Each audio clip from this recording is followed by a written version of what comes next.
It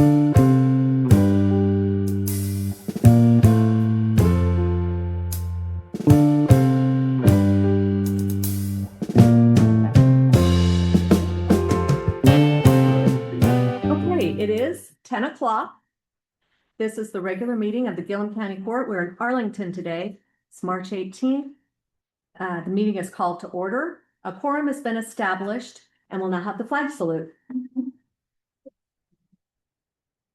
I pledge allegiance to the flag of the United States of America and to the republic for which it stands, one nation, under God, indivisible, with liberty and justice for all. Welcome, the beautiful spring day today. Are there any additions or revisions to the agenda? No? Okay.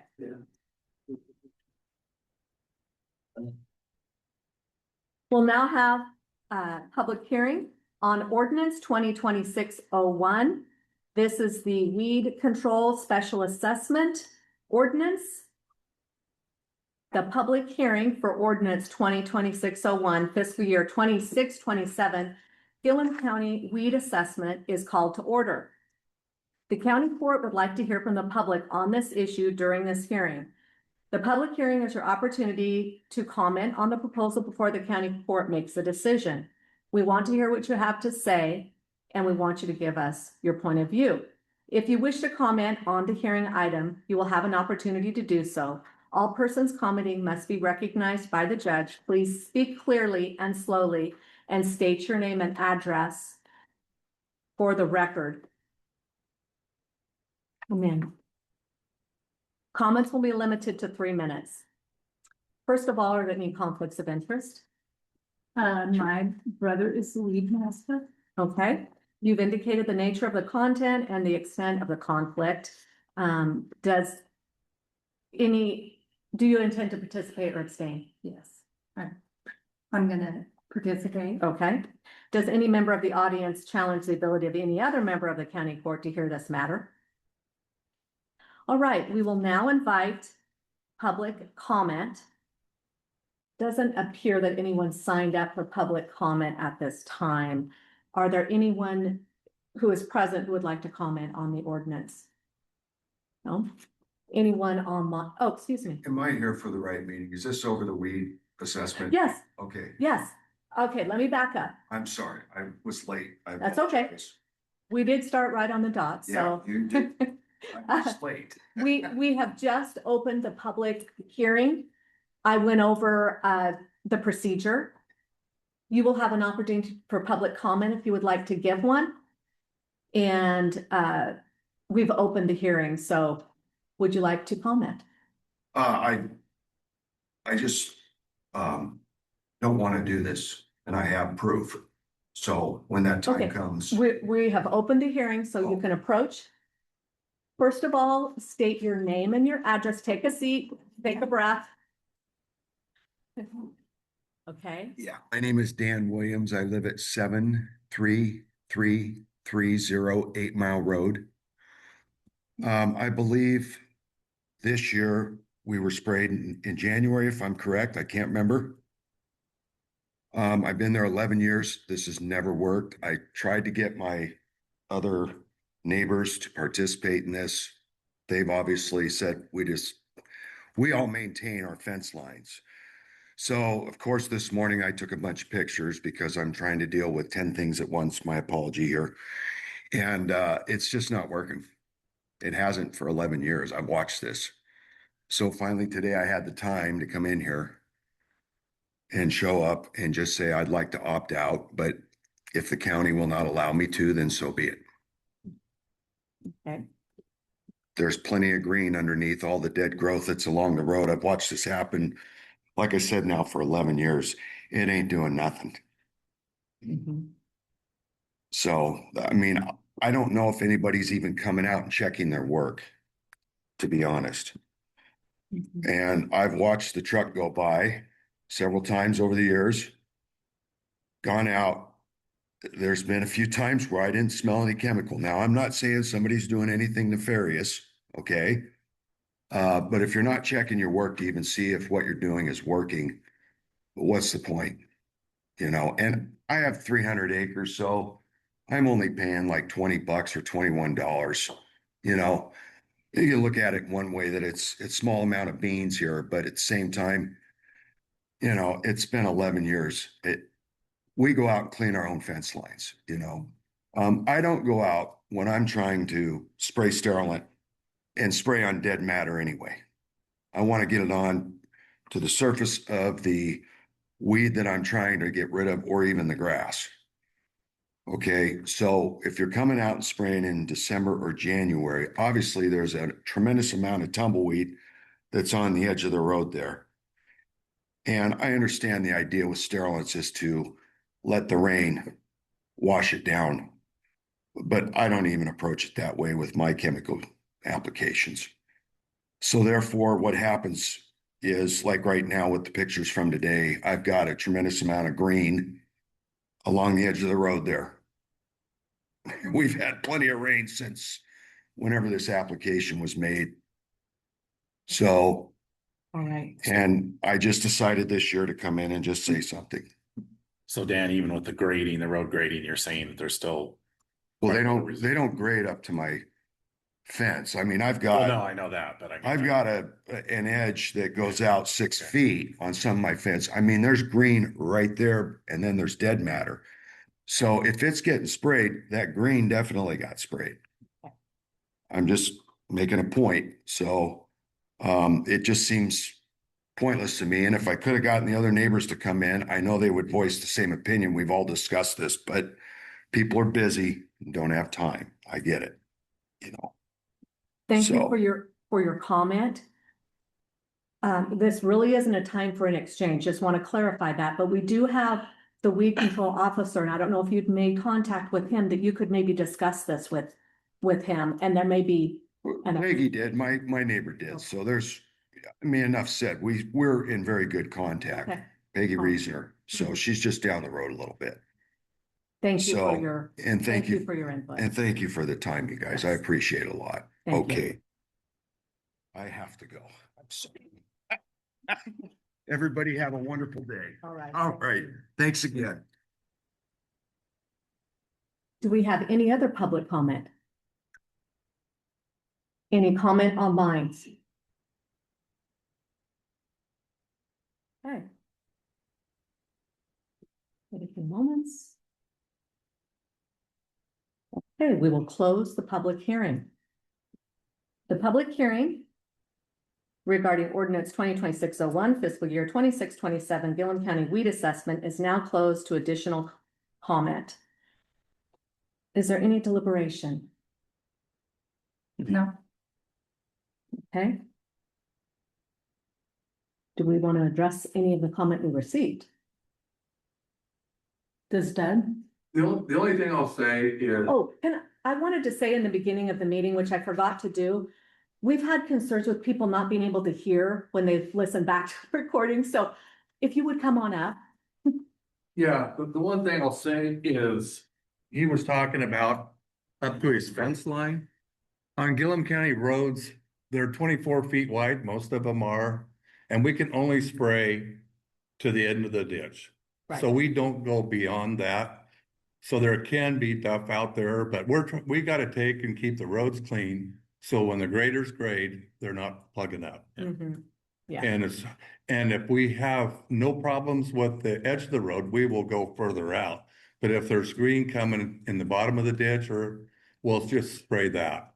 Mhm. So, and the other thing is burning it really doesn't affect it that much. What it does is it leaves carbon in the ground and it neutralizes our sprays. Oh, So okay.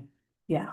Okay. But- All right. I'll go up and look at it, but I'm guessing that most of it's probably in the ditch or To beyond. the fence, yeah, So you're And saying that's, it's the we next just can't afford to spray any wider than right. the bottom of the ditch. one. Mhm. Yeah. Okay. Because we have to have enough on the road when they grade it, that it gets moved back and forth and there's still enough there to kill things. Yeah. Thank you. Thanks, Doug. Thank you for that.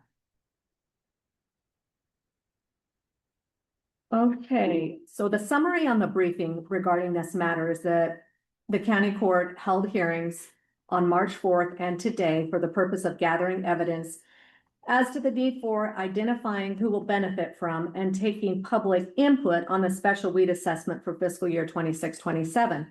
The first reading of the ordinance was conducted on March 4th, 2026. In order to adopt the ordinance, which is a yearly process, it must be read twice by title only, at least 13 days apart.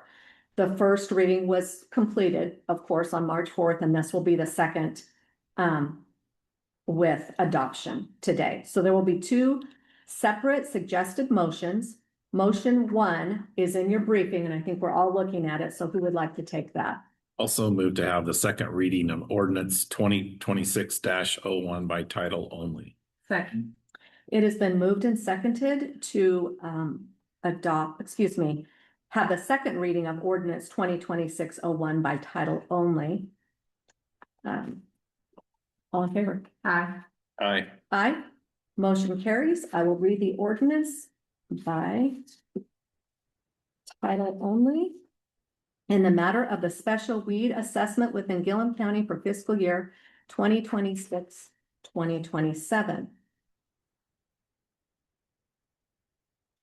All right, motion 2. I will, ready? Mhm. I don't have any. Also move to accept the second reading of ordinance number 2026-01 by title only and to adopt the ordinance. Second. It has been moved and seconded. Is there any further discussion? All in favor? Aye. Aye. Aye. Motion carries. And the ordinance is adopted because we have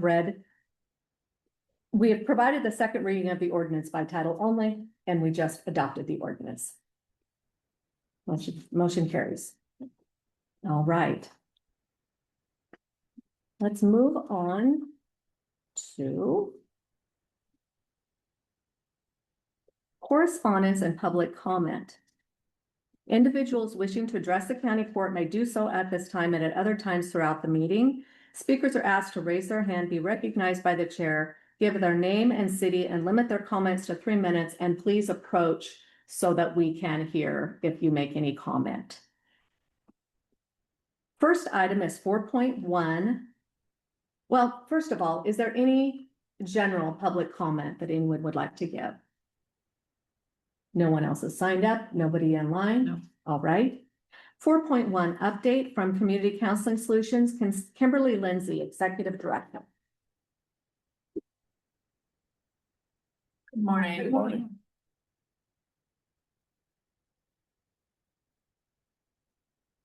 All right, I think the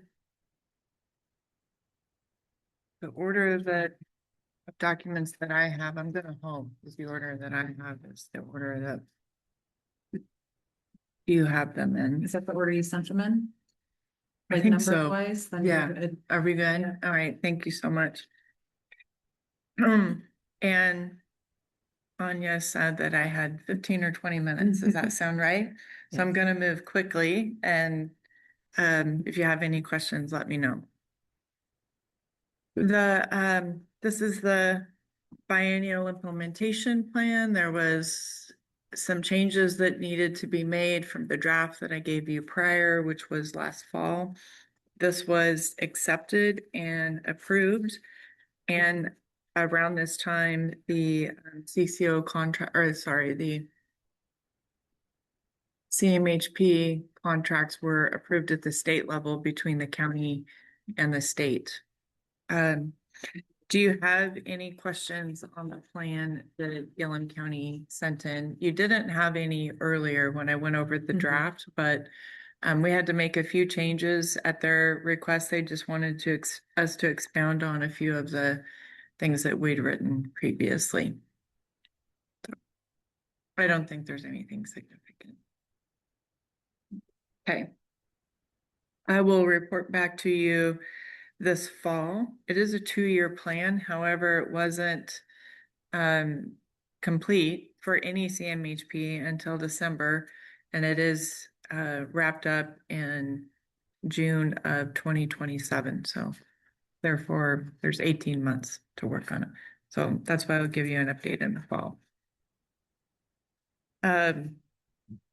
We always I always try to give looks inside the hood and outside the hood and look at what's going on in our periphery. We have an ethics and compliance program manager. His name is Tim Timmons. And every year he does an ethics and compliance program effectiveness review. This is required by the federal government. And you have in front of you the review that he did. The questions are, just standard questions, and he's provided the answers to those. There are no areas of concern or areas of non-compliance. Do you have any, and I don't know why that one is in red, so there's a couple here that are in red. I think I just printed off a draft version, but Were those just it a was final. update or something? No, I think he and I were having some dialogue, and what was submitted all in black, but I think this is one that we were Okay. just working on. So any questions or concerns on that document? The board did review it before it was submitted. All right. The Warm Line Quarterly Report, I always share this. It's a statewide program. There were 25,000 calls that went into the Warm Line in the last quarter, Q4. Can you give us an 2025. example of, when would someone use that warm line? Yeah, so I think that a typical call would be somebody that is lonely or struggling with some anxiety, and that's creating anxiety for them, and they would benefit. They're aware of the warm line, and they know or feel that talking with somebody out loud about what's going on for them would be helpful. It's kind of, you could think of it like an online counseling session. However, I just want to be clear, these are not licensed counselors. These are people with lived life experience. So if you think about a model that we're all familiar with is AA and NA, and you go to the meeting and you talk about something that is a struggle for you, and you get feedback from other people who have been there, done that. It's like reaching out to a sponsor at 2 a.m. So there's a kind of a mutual sharing, an understanding of what's going on, and then some discussion or planning on how to address it. But again, it's not a counseling session. Thank you. Yep. All right. Any questions on the warm line or additional questions on the warm line? We love the program. I always talk about our work in zero suicide, very important topic to CCS.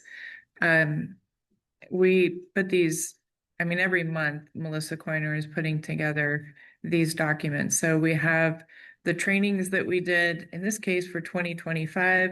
Pleased to say that CCS did more trainings in Question, Persuade, Refer than any other community mental health program in the state of Oregon.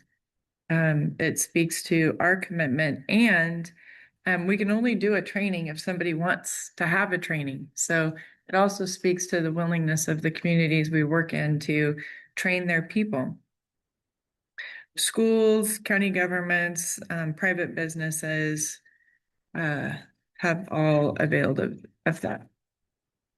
Then the newsletter, it's the activities that are going on currently for this quarter for trainings. And there's that. The next several documents, I'm not going to go over each one of them individually. Each of the residential facility administrators puts together a board report.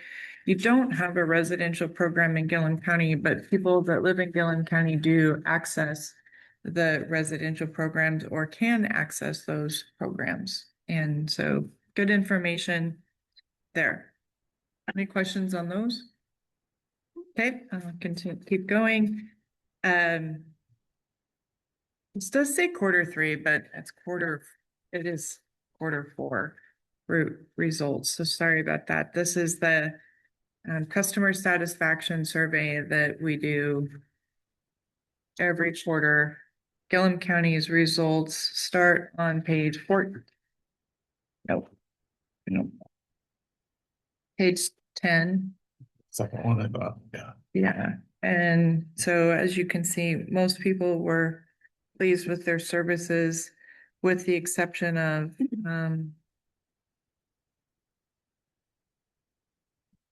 this is quarter 3, that's right, because quarter 4 was not complete. They were just wrapping it up when I needed to send in the documents, so apologies. You had, of the total number of individuals that participated in the survey, for Gilliam, it was 7, and it looks like there was one individual, 1 or 2 that were not pleased with services not being sensitive to their cultural background, personal information being kept confidential, and treatment being received in a reasonable period of time. Well, that was for quarter 1. Okay. Most individuals were happy.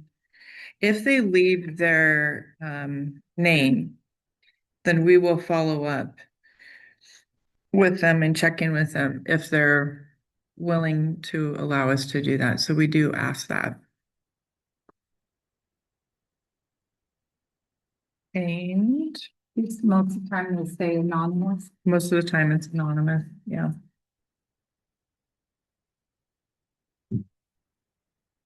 Yeah.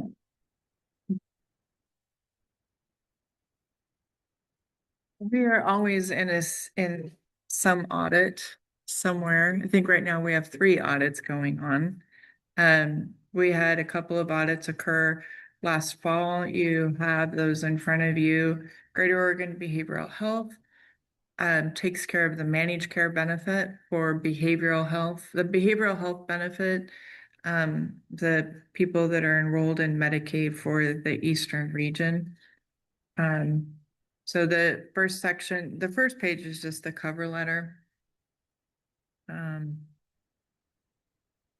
You do have to pay back to EOCCO and GOBI any service that you deliver that you say that you delivered that you didn't actually deliver in the audit, or this is what more typically happens. If you bill for, if you deliver a less expensive service, but you bill for a more expensive service. So if you deliver case management, but you bill for counseling, there's a difference in cost. Most of the time, this is a function of people going too fast when they're clicking the billing, and counseling and case management are right next to each other in the drop-down menu. So it's typically that kind of an error. We did have, as a result of this audit, a $2,000 payback, which I'm competitive. Most of my peers had paybacks of 60,000 or greater, which I think our payback is great given the volume of services that we deliver. We have the largest region, including Umatilla County. So there were programs that were much smaller that had a much higher payback. So for the $2,000, we looked at it. It really does look like people were just going too fast as they were clicking off things and submitting the billing. You have the findings. They had originally 9 findings. We contested 3. They just couldn't find information in the charts. We showed them where the information was, and they reduced it to 6. So you have the 6 findings, and then you have our responses to those findings in there. Any questions on the GOBI audit, Greater Oregon Behavioral Health? Okay. And then the State of Oregon Behavioral Health Division also conducted an audit on CCS. Again, all programs, you have the findings in here. There were also 6 findings. Following that, you have our response to the findings. I could talk about those, but don't want to go over in time. Do you have any questions about those findings? Last but not least, Katie Stinchfeld put together a proposal that the board approved to begin paying interns to do work for CCS. So currently, if you have an internship that's required by your master's degree program, almost all of those are unpaid, which is, like when physicians have paid internships, so most don't have paid internships. We are wanting to be thoughtful about recruiting and how can we get more people into our work and get people to come and work for CCS. Katie's pretty creative. If you know her, I'm sure some of you do know her. She's got a lot of energy, very dynamic. And she asked if she could put this together. Was approved and we were a grant to do two things. One, to provide some tuition assistance payback for individuals that have loans that work for us, as well as to provide a paid stipend. And that was approved. So we have funding for 1 year only to do 3 paid stipends of $25,000 each to individuals that want to come and work for CCS. I'm really excited about that. Katie was excited when she got the news that we got approved, and so we'll be moving Right. forward with that. Good news. Yeah, it was Yeah. good. Okay, I didn't time myself, but I hope I kept it under It's 20 minutes. 10:26. Okay, great. I have a couple of questions. Okay. Staffing, how are we doing with local staffing here in Gilliam County? We still have not yet filled the vacant Arlington mental health clinician position. You do have the school-based counselor, Sammy, who's amazing. But that outpatient counselor position is not yet filled. I mean, I think we're going on 2 years for that, maybe 3. Malia Mattingly was the last one who occupied that position. She moved to California. She was willing to continue to work for us until we filled the position, providing telehealth services. In person is better. I think we'd all agree with that, but something's better than nothing. So Malia does continue to see the people who want to be seen by telehealth for Gilliam County, with a focus on North Gilliam County by video. Other individuals that need to be seen or want to be seen in person need to go to either Condon or Boardman. So I'm thinking, what can we do to help? We can utilize our website. Okay. We have a social media page as well. The service you provide is a mandatory service. We all learned this at County College. So I think it's appropriate to utilize our own platform and resources so if you have positions you would like us, we can have a link to our employment webpage for you. Okay. I'm not saying it's gonna help. Well, let's just More figure out why. exposure. I mean, it's not figure gonna out what we hurt. can do to help. We also still have the Condon school-based counselor position that is vacant. Mhm. Katie Hams was the last one that occupied that, and then she moved into an administrative position at Condon Schools. So we have been kind of patching that together, Mhm. but it's not as good as having the full-time person there. So that position is also vacant. I I did hope hear that- that we yeah, have me somebody too. possibly lined up, and I don't know where they're at in that process if the There person seems has like there's applied. a potential Yeah. promise there. Yeah, That would be good. yeah. So who do I connect with regarding the Arlington position, getting that posted? Okay. All right. Okay, I good. will have someone on our HR team get you that information. Perfect. And I don't want to take too much more time, but just in a nutshell, can you explain the funding? One thing I want to clarify. So I'll let you explain it, but the point I hope we make here is that currently all of it is basically pass-through funding. That Gilliam County does not provide any additional funding Mhm. for this mandated service. Correct. For many years, Gilliam County did provide some general funds. But that stopped at our request because we didn't need them. I don't remember when. Is Nathan here? No, he's not here. Gosh, Okay, I don't know, that's- 5 or 6 years ago. So there are setting aside insurance billings and some other private contracts. There are 2 larger pots of money that CCS receives to support Gilliam County residents.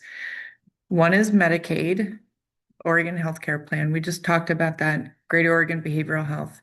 They received those funds, EOCCO. They contract directly with CCS to provide the service. So just to be clear, Gilliam County is not involved with that, but I feel like I still need to just mention it. It is the majority of the Gilliam County funds or funds for Gilliam County residents. The second largest pot of funding does come through Gilliam County directly from Oregon Health Authority. And that is to provide outpatient mental health and addiction services to the underinsured or uninsured, or to individuals that need services that are not covered by insurance but are mandated. So an example of that would be a kid who's at risk of residential treatment. They need wraparound services. That's very intensive, multiple times a week. Insurance companies, most are not going to pay for that. So there's some other pots of money that come in there in that contract. Those are mandated by the state to be spent on community mental health services. So you contract with CCS and you pass those funds on to us, and then we do all of the reporting for you and send in the documentation. I also send a copy of our contract to the state, the contract that Gilliam County has with CCS, and that's so that the state understands how that relationships, of course, how that relationships work. And probably 2/3 now of the counties in Oregon contract with a nonprofit for the service. The west side counties that are in the I-5 corridor that are larger are still the ones that are providing the service directly. Does that cover Okay, it? that covers it. Great. And just the clarification that they are pass-through dollars, and currently we do not have to contribute any general fund dollars to the program. Correct. Okay, thank you. Yes. Any other questions? Thank you. Kimberly? I don't know, the list of services is just keeps expanding, it seems like, that you're putting out there and doing. Yeah. Yes, we do. We do try. Well, you know what? We do more than try, and we want to do a good job. And we have expanded. Some of that's been funds from the state that have been mandated for an expansion, like intensive in-home behavioral health treatment. Others have just been, there's a need and we address it. Are we addressing every need? No. Are there gaps? Yes. Are we perfect? No. This is the first year that we've had in a while where we're going into the budget season with flat revenues or slightly less revenue than what we've had in the past and higher expenses. So, there's no doom and gloom here, just, and we're not asking for funds, right? Just to be clear about that. But we might not be able to add on some services the way we have had in the past, and we'll see what this next year looks like. Okay. Not to take any more time, but the next time, would you be able to address the home you purchased in Condon? There's just been a few community questions about that. Not now, Okay. but then you can prepare. Yep. What do you want to know besides location and what it's for? What it's for, Okay. where it's at, what the plan is for this. Okay. Yep. You have any questions? No questions. Okay. Do you want me to talk about the one in Arlington too that we Sure. purchased? Okay, because Yes, I the would answers remember. are the same Yes. for both of them. Yeah, did we purchase a home in Arlington? I didn't know you. I I didn't don't know you did remember if either. we did or not. You were looking at the Yeah. one up on the, On the hill, Oh, we and that didn't sold do for that someone one. else. Yeah, so now all of a sudden I'm just drawing a blank. okay. But Yeah. you have time. I didn't want to, yeah, okay, I great. want you to be able. Happy to do that. Thank you. Yeah, thank you. right, Thank you thank you. for having a few questions. Yeah. Sometimes I go to, there's no questions and I hope I wasn't too. No. quick, So Thank you. very appreciate it. much. Have a good day. Right. You're just, sir. All right. Great. Thank you, Kimberly. Thank you. Okay, 4.2 fiscal year 24 capital investment grant final report, Alkali Ridge, Port of Arlington. That is in your packet. 4.3 fiscal year 26 capital investment grant final report, Gilliam County Fire Services. 4.4 fiscal year 26 special projects grant final report, Condon Arts Council. Those are the grants. Then we go into 4.5. There's emails from Les Rourke regarding, I believe they're regarding planning services Another recruitment. and the recruitment of Yeah. the planner, correct? Yeah. Email from Oregon Parks Forever, that's also in your packet. There's an email from Mid-Columbia Economic Development District with an update of the status to join MCED. And that's looking like it's going to be happening fairly soon. I just wanted to keep everyone in the loop on that. Also included under 4.8 is, You, sorry, go ahead. you got the packet that I Yes, forwarded to you. thank you. Yeah.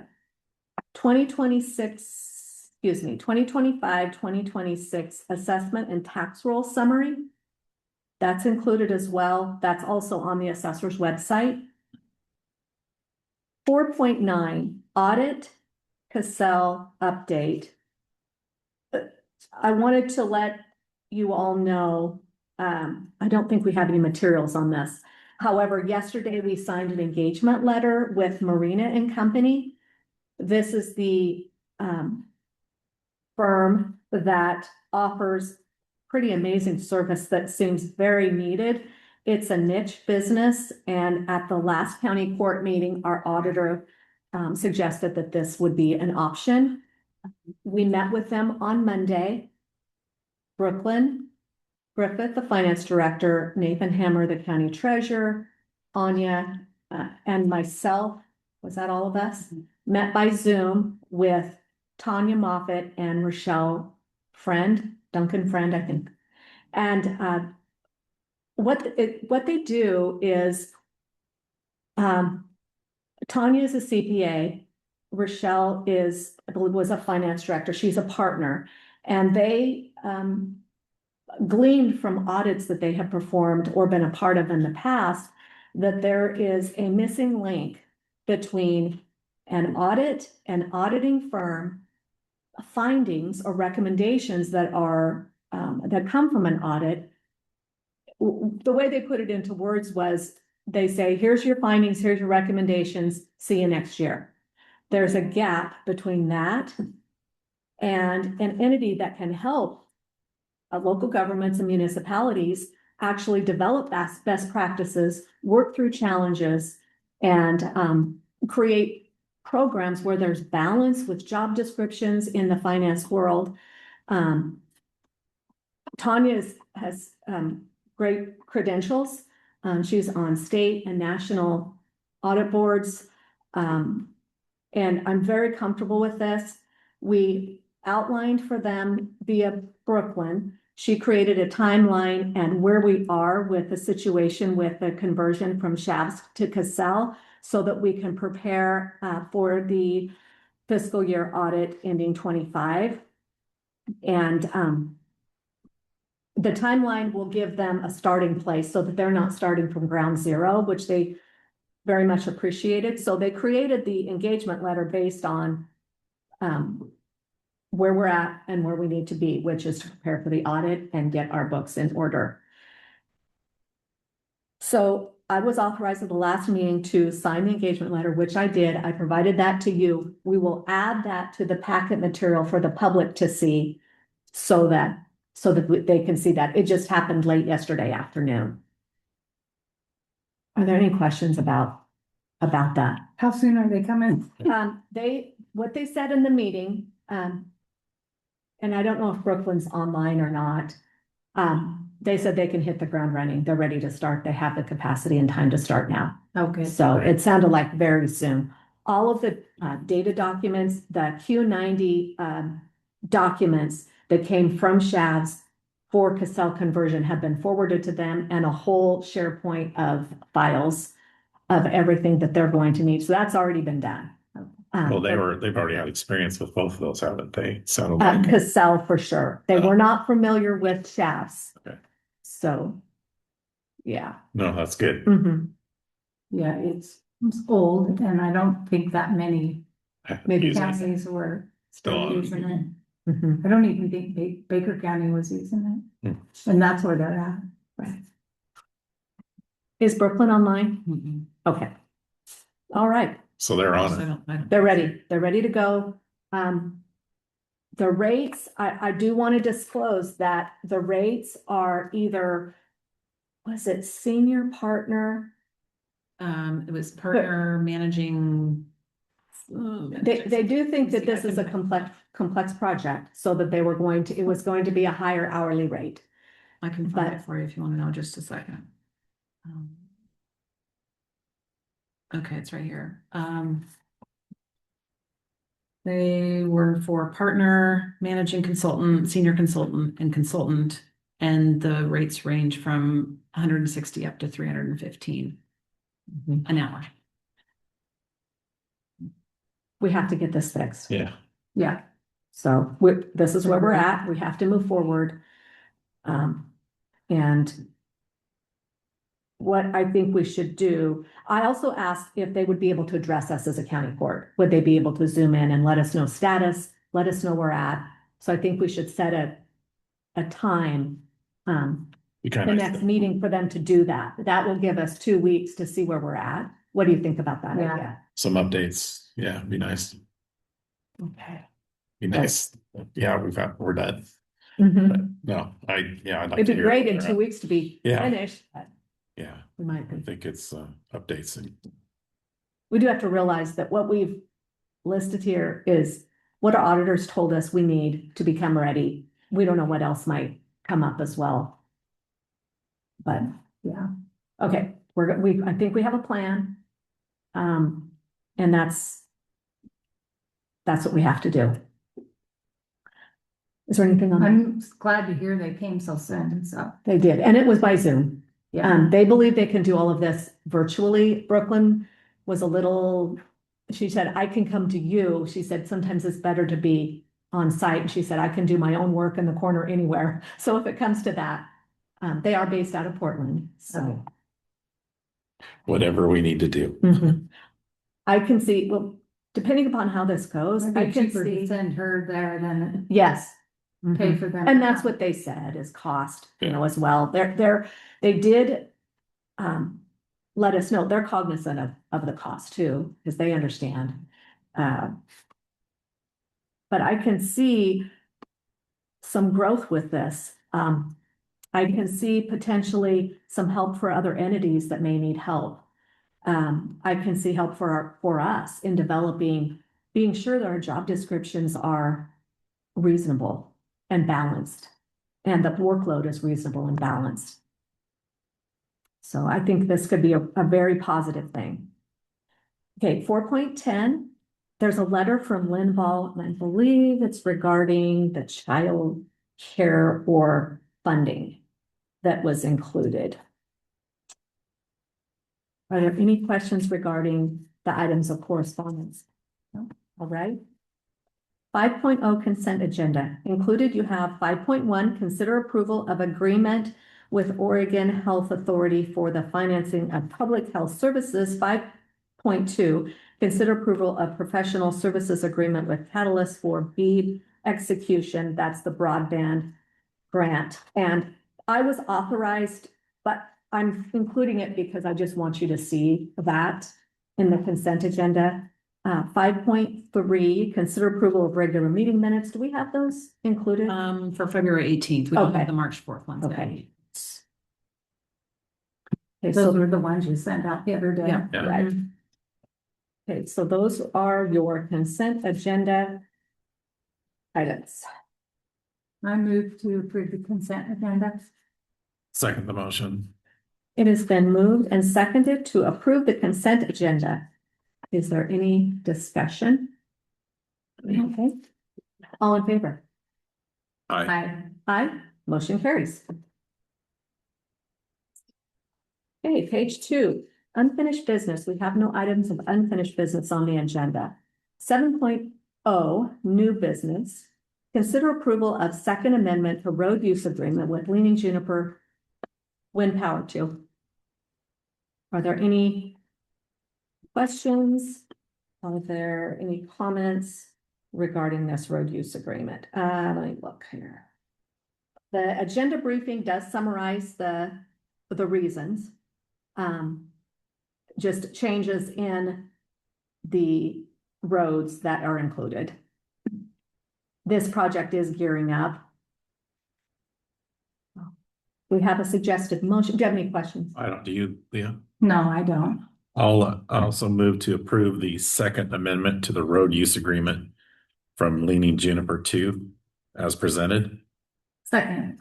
It's been moved and seconded to approve the road use agreement for Leaning Juniper 2. Is there any discussion? No. All in favor? Aye. Aye. Aye. Motion carries.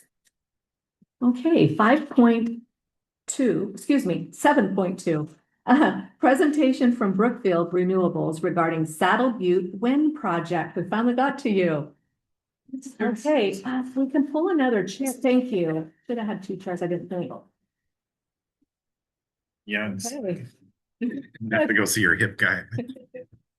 Oh. All right, I will allow representatives of Brookfield to introduce themselves. First of all, allow you to get settled. And go ahead and begin your presentation. So appreciate you guys having us here today. My name is Ben Mallory. I'm a senior manager at Brookfield Renewable and the project manager for Saddle Butte. My name is Burke Gursoy. I'm Vice President Development at Brookfield Renewable, roll out wind and energy storage projects. So we have a brief presentation, about 10 minutes. I don't know if there are any time limits, but feel free to ask any questions during. We can take questions after, and we'll just kind of start running through. So we can flip to the first slide here. This first slide is showing Brookfield Renewable's footprint across the United States. We're one of the leading renewable energy operators in the country. On the bottom left, you'll see a number of our kind of sister or cousin companies that are associated with Brookfield. We have about 18 or over 18 gigawatts of operating capacity across the country and over 100 gigawatts in our development pipeline. That includes wind, solar, battery energy storage, and hydro projects. Next slide, please. This slide is zooming in on our presence in the Pacific Northwest, specifically from Brookfield Renewable North America. So Shepherd's Flat, which I'm sure you are all familiar with, we repowered this project 4 or 5 years ago, and we continue to own and operate that project. We have Goose Prairie Solar that's across the Columbia River in Washington, an 80 megawatt solar facility that is also operational. John Day and Speedway are both energy projects that are being developed in nearby Sherman County, and Saddle Butte is a 488 megawatt wind project that we are developing here in Gilliam County. Next slide, please. So today we'll talk a little bit about Saddle Butte. On this slide, we're showing the project outline here in black.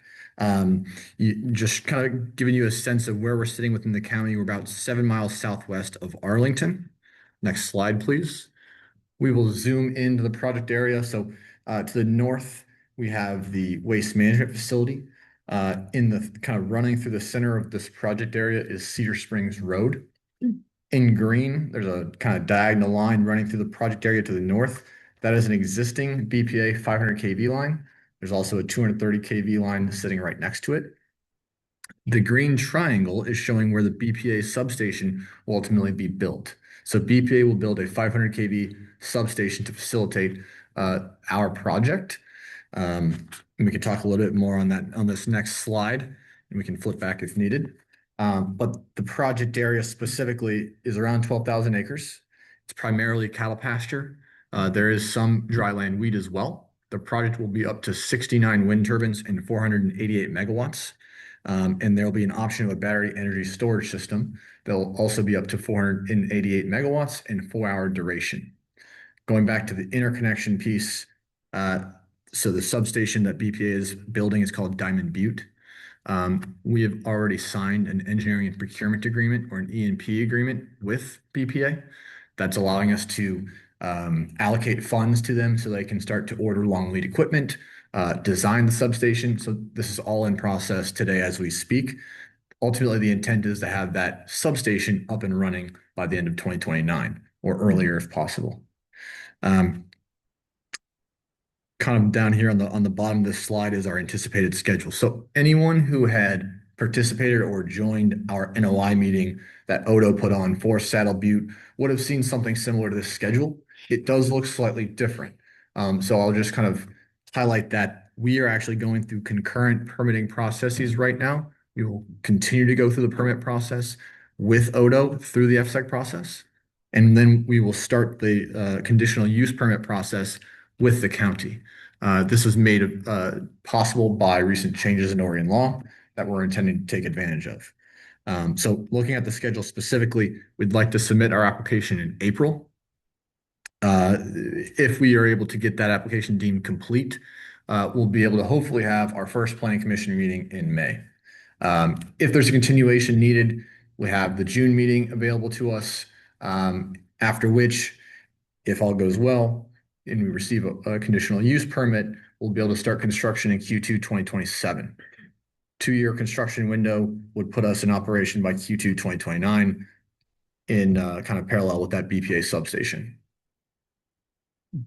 Okay. Next slide, please. Any questions maybe so far on the project overview or characteristics? I don't know if I should add this now, but I have reached out to a planning consultant who has agreed to help with any projects that we have midstream with our planning through the city of Boardman currently, so that we can keep them moving. So we have a plan going forward that has experience. Excellent. So it's a level of comfort. Yeah, that's great news. Takes a little bit of the time pressure off. Okay, so this slide just going through some community considerations. We've been speaking to various county officials and stakeholders across the county, had the NOI meeting with Odo. And so this slide is kind of just highlighting some of those key topics that we have been discussing with folks, and just kind of showing that we will ultimately have plans in place for each of these. They will be included in our conditional use permit application. The first one, wildfire. So we've already had an initial discussion with the fire department here in Gilliam County.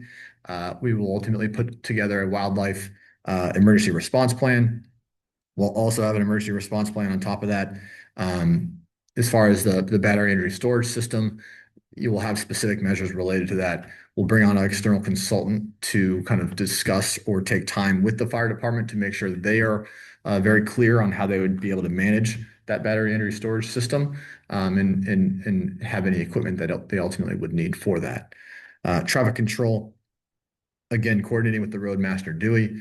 We're going to do a traffic impact study. That traffic impact study will show, okay, what roads will we need to use? How many trucks will they'll be?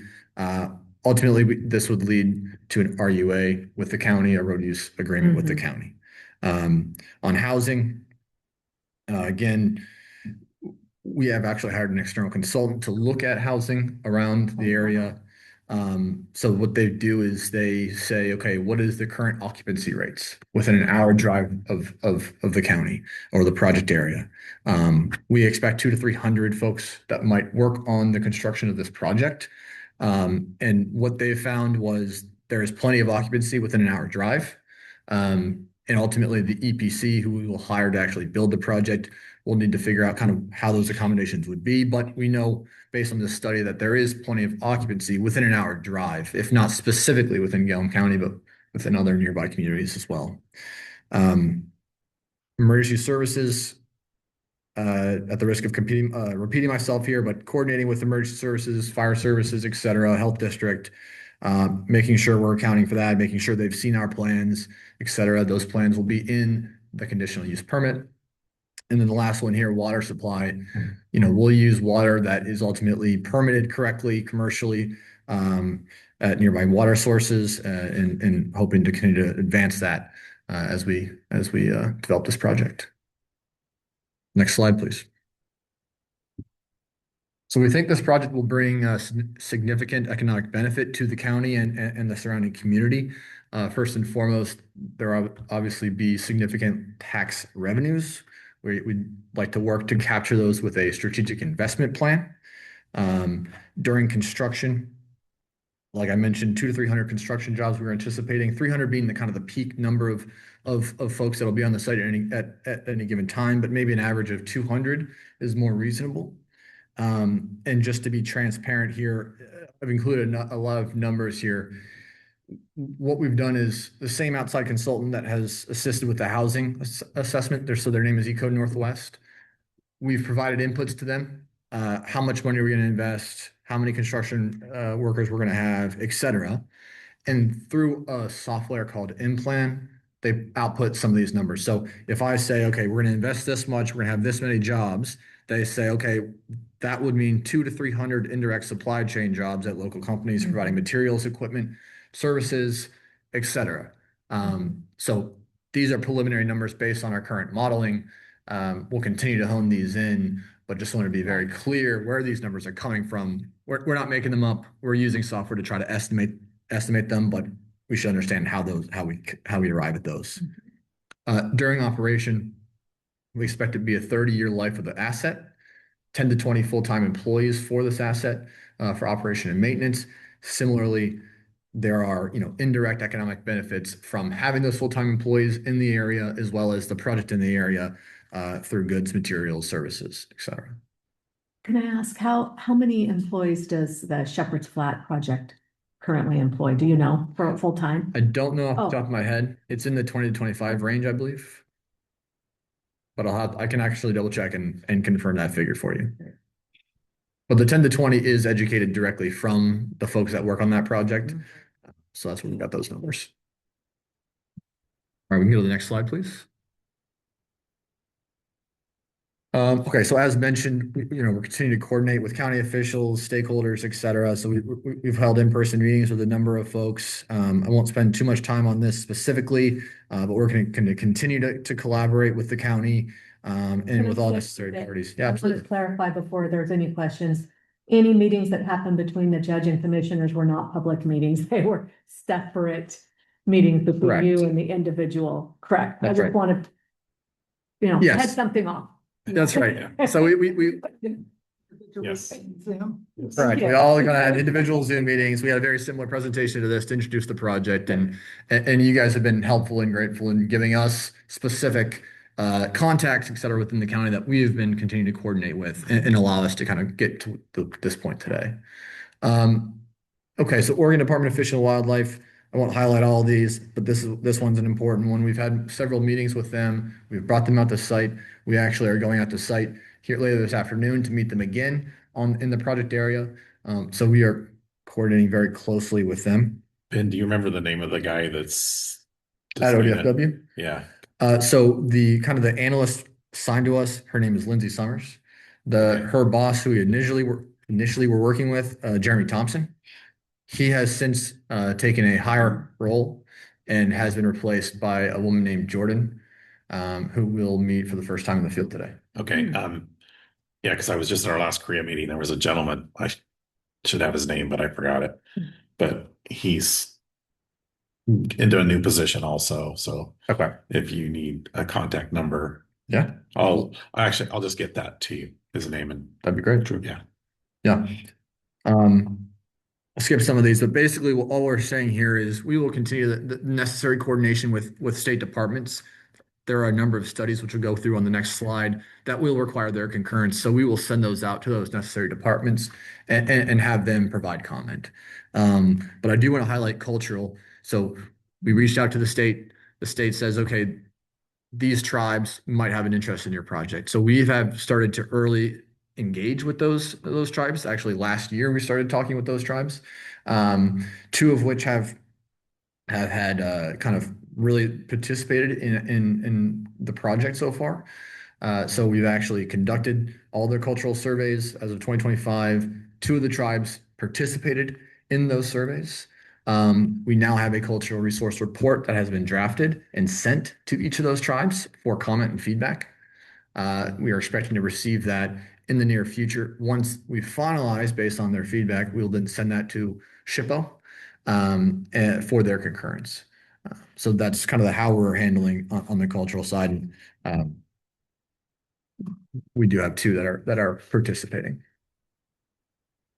Let's see. Next slide, please. So as I mentioned, we've done a number of surveys. The majority of our surveys here were done in 2025. Quite a few environmental surveys. I won't, list them all off, but those surveys are intended to find any sensitive resources, features, et cetera, within our project area. What we then can do with those results is design around them to try to avoid disturbance to those or mitigate any disturbance to those. That has led us to a point in our design where we are estimating 1,300 acres of temporary impact and 150 acres of permanent disturbance. And remember, this is primarily currently being used as cattle rangeland with a little bit of dryland wheat as well.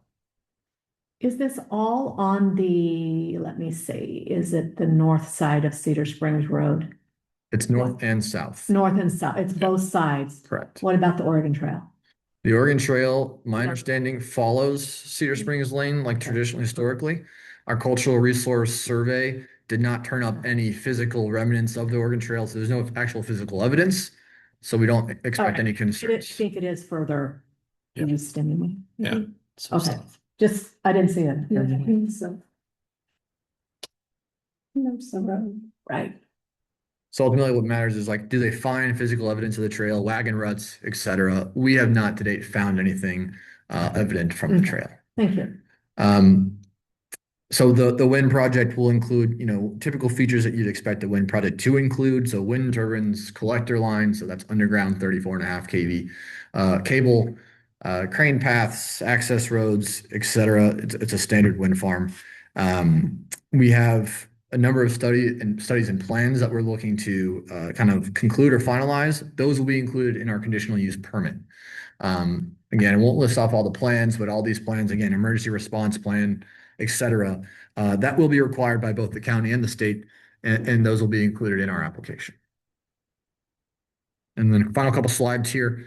The last slide is just or near last slide is a very pretty picture of Shepherd's Flat that we included, just so we can all be looking at it, but I'm sure you're familiar. More interestingly is the final slide here showing what a battery energy storage system might look like. This is a project we recently built in Texas. So what you're looking at is a fenced, graveled area. There are battery modules sitting on top of concrete pads. This is 120 megawatt time 2 hour. But this is kind of what you'd expect it to look like on Saddle Butte once that BESS facility is built. Ben, will this be fairly close to the substation, I assume? Correct. Yeah. This is as close as we can get to the substation. Yeah. So that's what the battery storage would look like? Yes. Okay. Bigger than that. Would it be about that many batteries or is that just? 3. There would be more Or batteries. So this is 120 by 2 hour.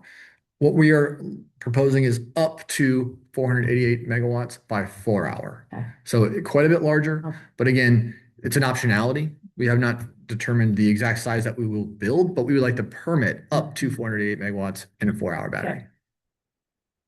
And then the final slide here is just our contact information.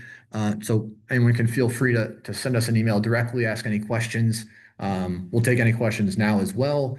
And then, once we submit our conditional use permit, there'll be more detailed information there and there'll be more opportunities to ask questions then as well. Mhm. Great. And that concludes the presentation. So when you say 120 by 2 hours or 480 by 4 hours, what exactly is the 4 hours and 2 hours? Yeah, so 4 hours is essentially how much energy you can store, while the 488 megawatts is the level of power it can provide. So a 488 megawatt hour battery in 4 hour duration means it can provide 488 megawatts for 4 hours Okay. at its peak capacity. Kind of like a water tank and a tap attached to it. The size of the tap is the megawatts. Okay. The size of the tank, how much water you can Wow. store in it is the hours. Thank you. You can think of it that way. Okay. Just seems like they're really improving the technology on the batteries. It's making Yeah. steps. It's been yes, quite impressive, I guess. The technological kind of improvements all around, not just the power density, but also fire safety and kind of other measures. Yeah. So a lot of those things have been addressed. Great. Any other questions? I just have a comment. Can you come a Sorry. little bit Yeah. closer? I know you don't need to sit down, but. Two things. Appreciate you guys, all your planning and everything, but I didn't see anywhere in there city of Arlington. Okay. Because these projects have quite an impact on the city itself, with all the traffic through and the trucks and all that thing and the businesses. And the other thing is not here, but I would like to know more about the decommissioning plan and what that involves. And Yeah, you got it. maybe another time. In the decommissioning plan is a requirement in the conditional use permit. We are actively working on that decommissioning plan and be happy to share that with you. Okay, thank you. Good. Sure. Is there any contact or recommendation at City of Arlington that we should be coordinating We with? do have a council member here present. So he can get you in touch with who you need to be in touch with there. That'd be great. Mhm. Okay. Yeah. Because yes, that's true. Arlington will have more of an impact, well, the most impact. Being, off the freeway and Yeah. on the north end. So that's true. Absolutely. Okay, Okay. good. So you're gonna begin construction possibly in 2027? Is that? We'd like to, yes. So Mhm. are we gonna have the road ready? Or are we gonna have to come up with plans to? I'll take the fifth. Yeah, I'm meeting with Nate Nice. Sice this coming Tuesday, and I'm gonna hope to take him out there. But yeah, Let's see. Merck, and also I visited with them a little bit yesterday. They would be more than happy to possibly anything that they could do to help Okay. move this along too. Right. And I told him at this time I didn't think we need anything, but Mhm. Right. trying to push hard here in the next month Right. to see where we can get, and then if nothing's moving, then I think we use every means and Mhm. support or letter that we can do to. We have a draft from Waste Management in support of this. Even moving that relocation. road forward. Yeah, Mhm. yeah, because Yeah. it's just we've just got to get something done. Are you clear on what's going on with the road? Okay. We are, yeah. Yeah. We've been right in. Okay. Right. Yes. Okay, good. Yeah, because it would dramatically change construction if you're stopped all the time with it. Mhm. Yeah. Okay. Thank you very much. Thank you so much for having us. Thank you. Thank you. See you in Bertha. Yeah, great.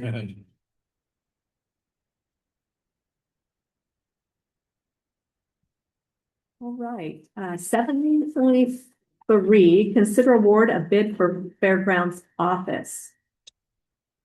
Come on up. Sheriff, who also wears the hat as Fair Board member. Gary Betancourt, Fair Board member, along with Commissioner Watkins. Can I see those? I have the letter that I sent the county court, or Chris did. That just, Let's start, yes, that's with the 3 bid amounts. This was. Yes. Yeah. Yeah. 4 bids. 4. 4 bids, and so you have the letter. So I'm here to answer any questions or.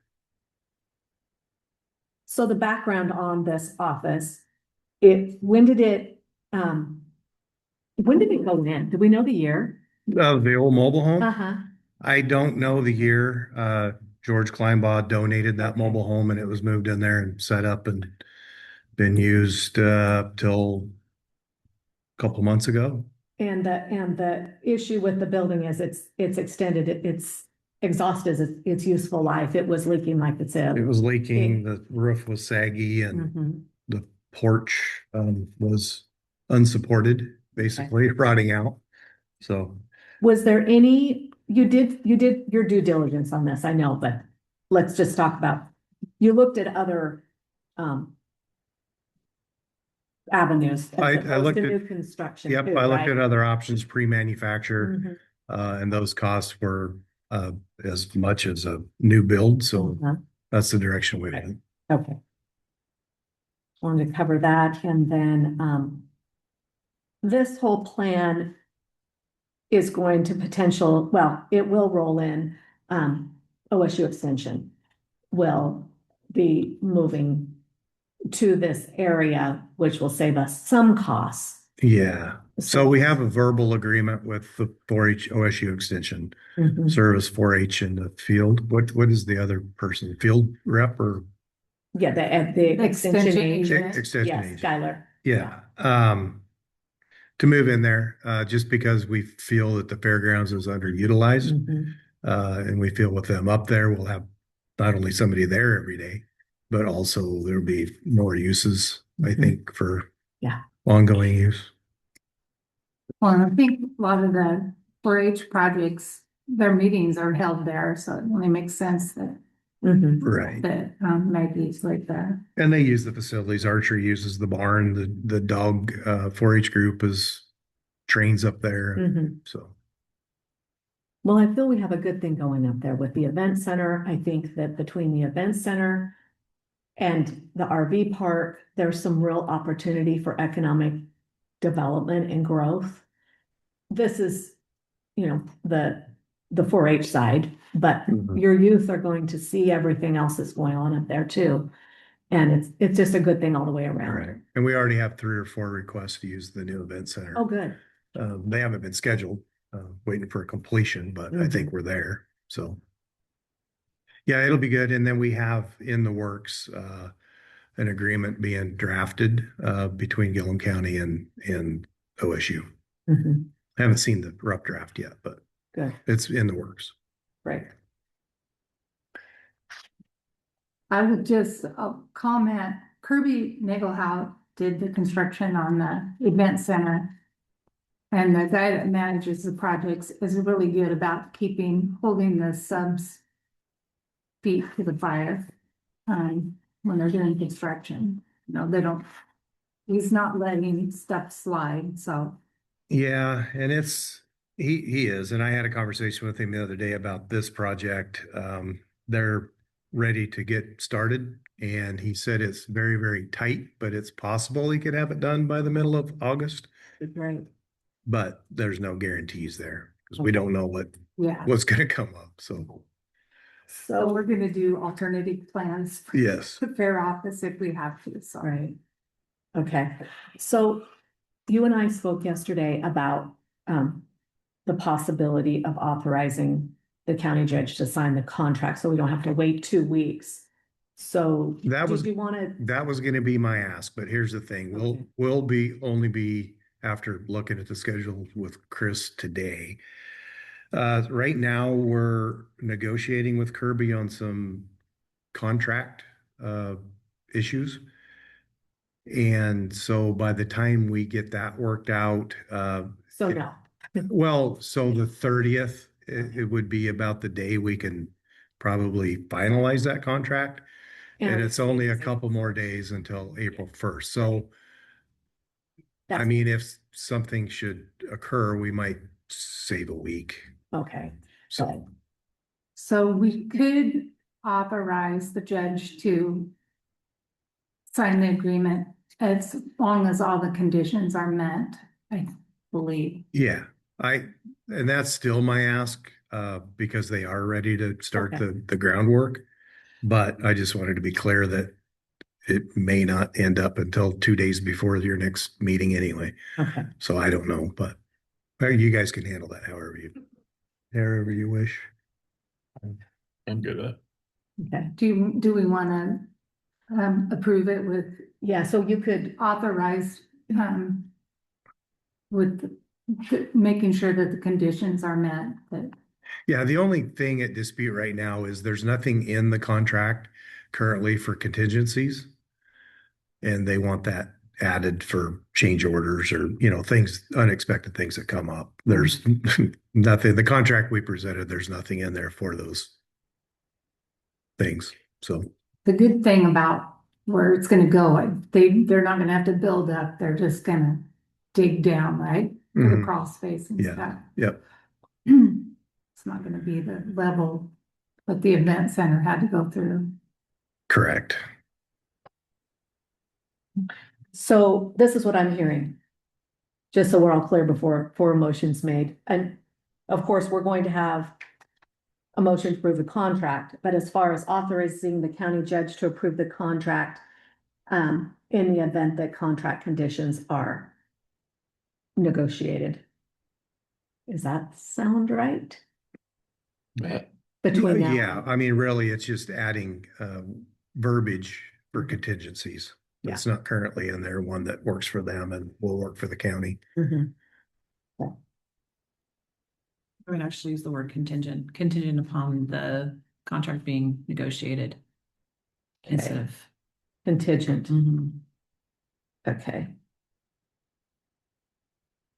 So authorize the county judge to sign the contract contingent upon contract negotiations being completed. Okay.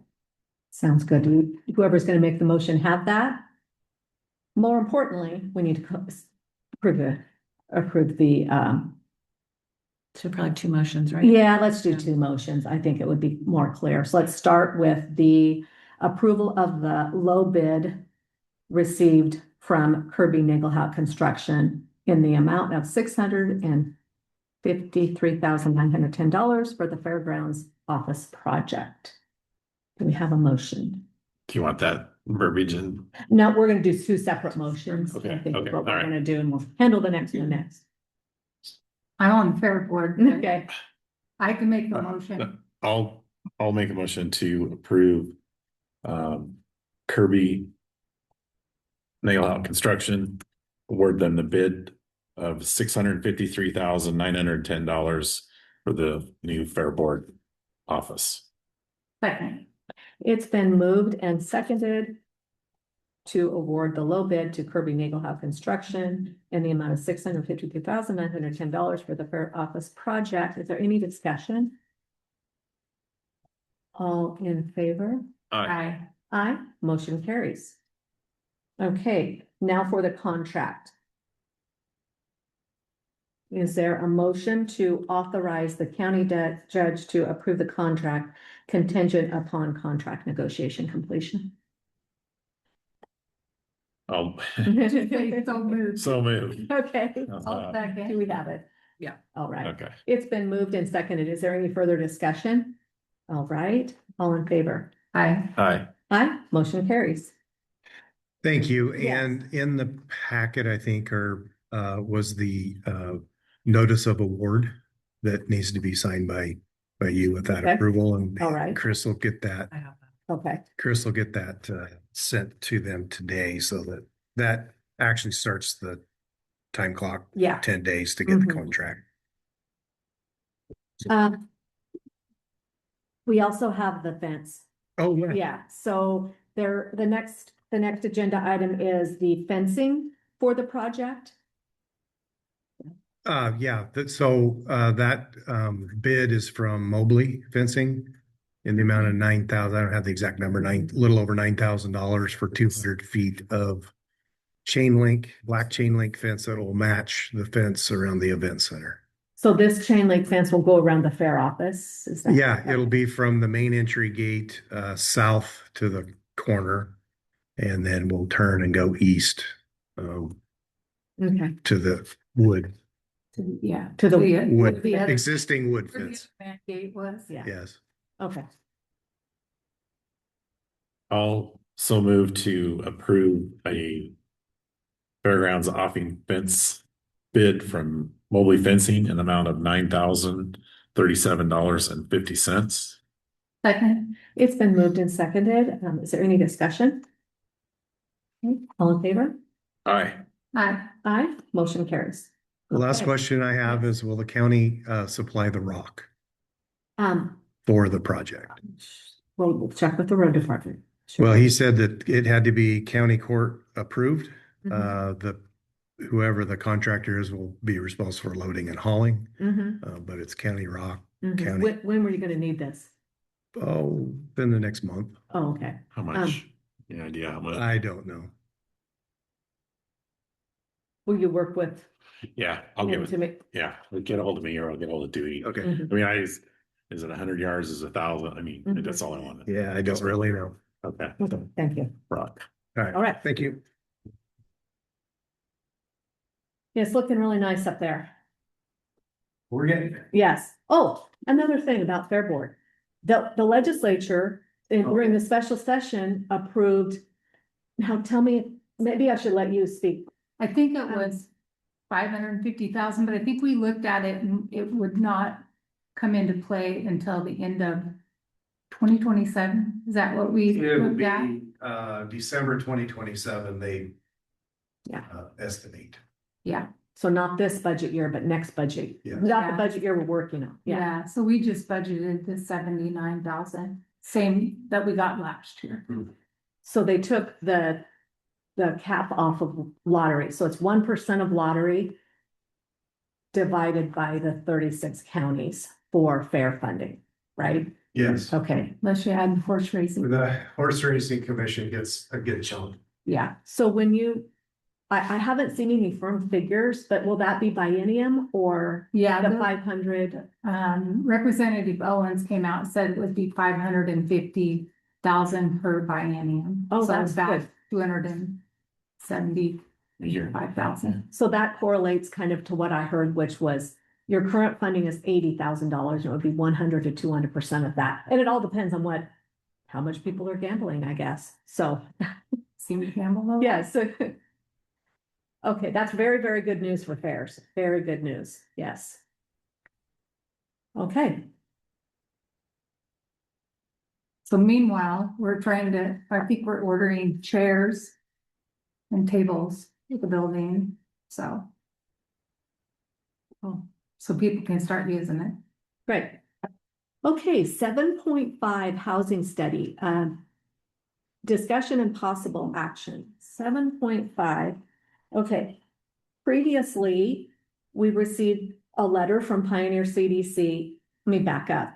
In January, we had a housing solutions meeting and a lot was talked about. It was very well attended.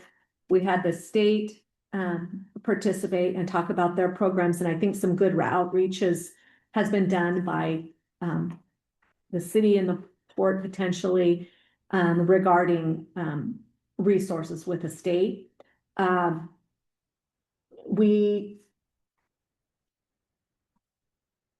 We had some discussion at the last, I think it was our February meeting here, and there was some tendency that maybe a housing study wouldn't be needed, but in the meantime, we received a letter from the Pioneer CDC supporting a housing study and also from the Port of Arlington supporting a housing study.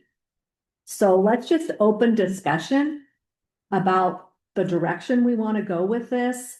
And because I have some thoughts, but I also have questions about the logistics of how we do this. Yeah, because it said in the letter from Pioneer CDC that it would most likely be a requirement for any state or federal grants Mm-hmm. to be able to go forward with them is having a housing study Yeah. completed. It wasn't the last one like 16, 17, 18. Yeah, I think it was 17. 17, I think. Are you online, Rob? Rob there? No, okay. It had been quite a while. Mhm. Right, and we'll have Jed from the port kind of chime in too about anything you would like to add during this discussion.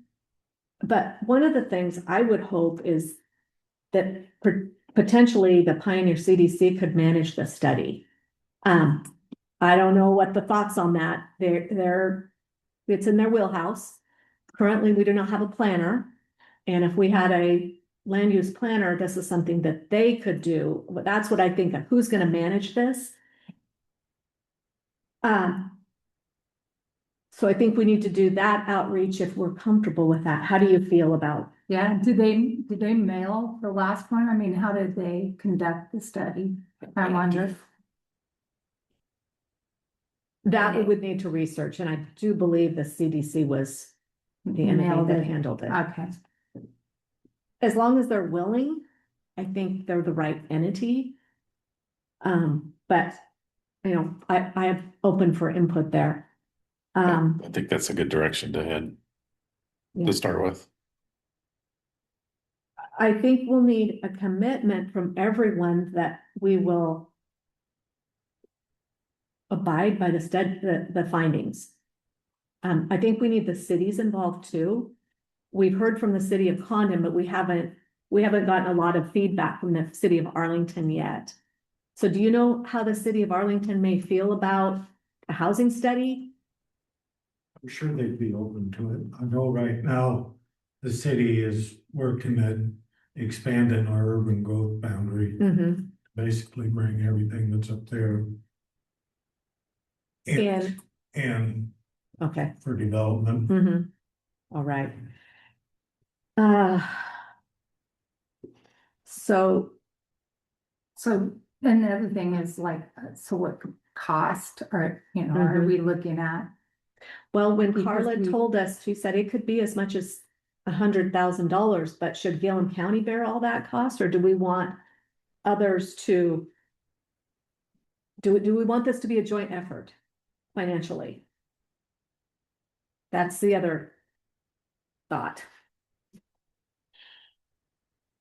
I guess, So is that just hiring somebody to come in and do the study? Is that? Carla gave us that number that we needed to be prepared for the completed study, that it could cost that much.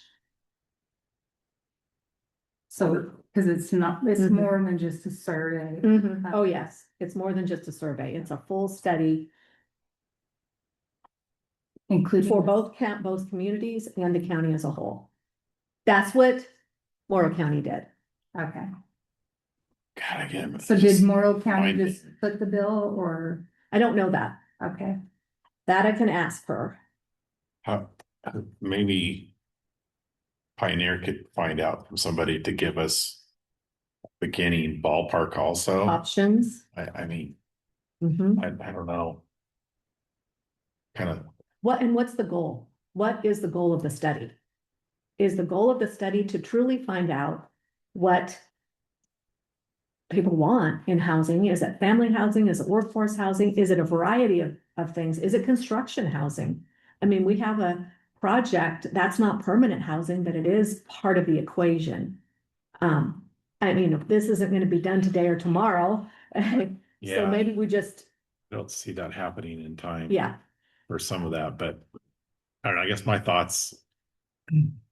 Housing is an issue for our county, and if we could do a study and have us maybe a path to seek money and grants, then but I'm a little shocked at 100,000 right out of the gate.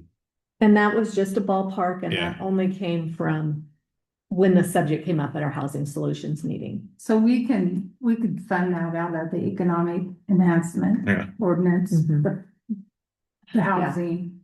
Line item. I mean, I want to see us do it, but I'm a little shocked at the first number, but I think it's important for us to pursue because Yeah. it's a need. Mhm.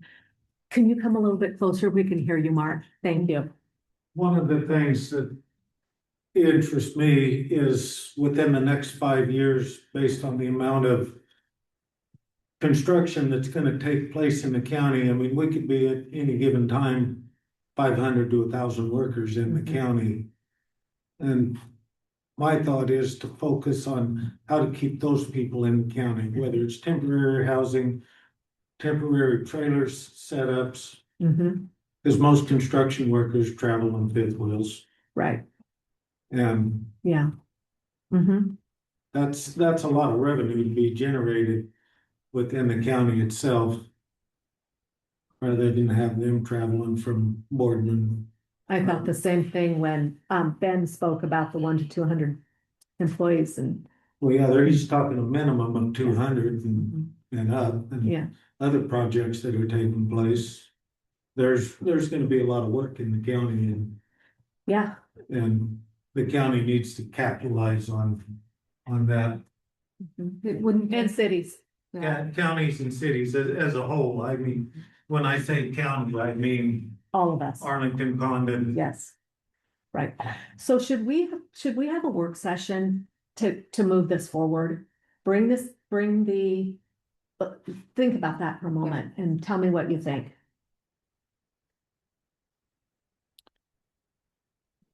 The thing is, and the way I look at it is, it's $100,000, but if you bring people in, workers and stuff like that, it's not gonna take the county very long to recoup that money. No, Same yeah. thing we looked at when we did the housing, spent the housing money, it was eventually those people will be taxpayers and that money will come back to the Yeah. county. Yeah, no, I'm all for spending the money. I'm just shocked at the cost of Well, everything. I think, Morrill County has some bigger entities than we do. I mean, Boardman's quite a bit larger than us.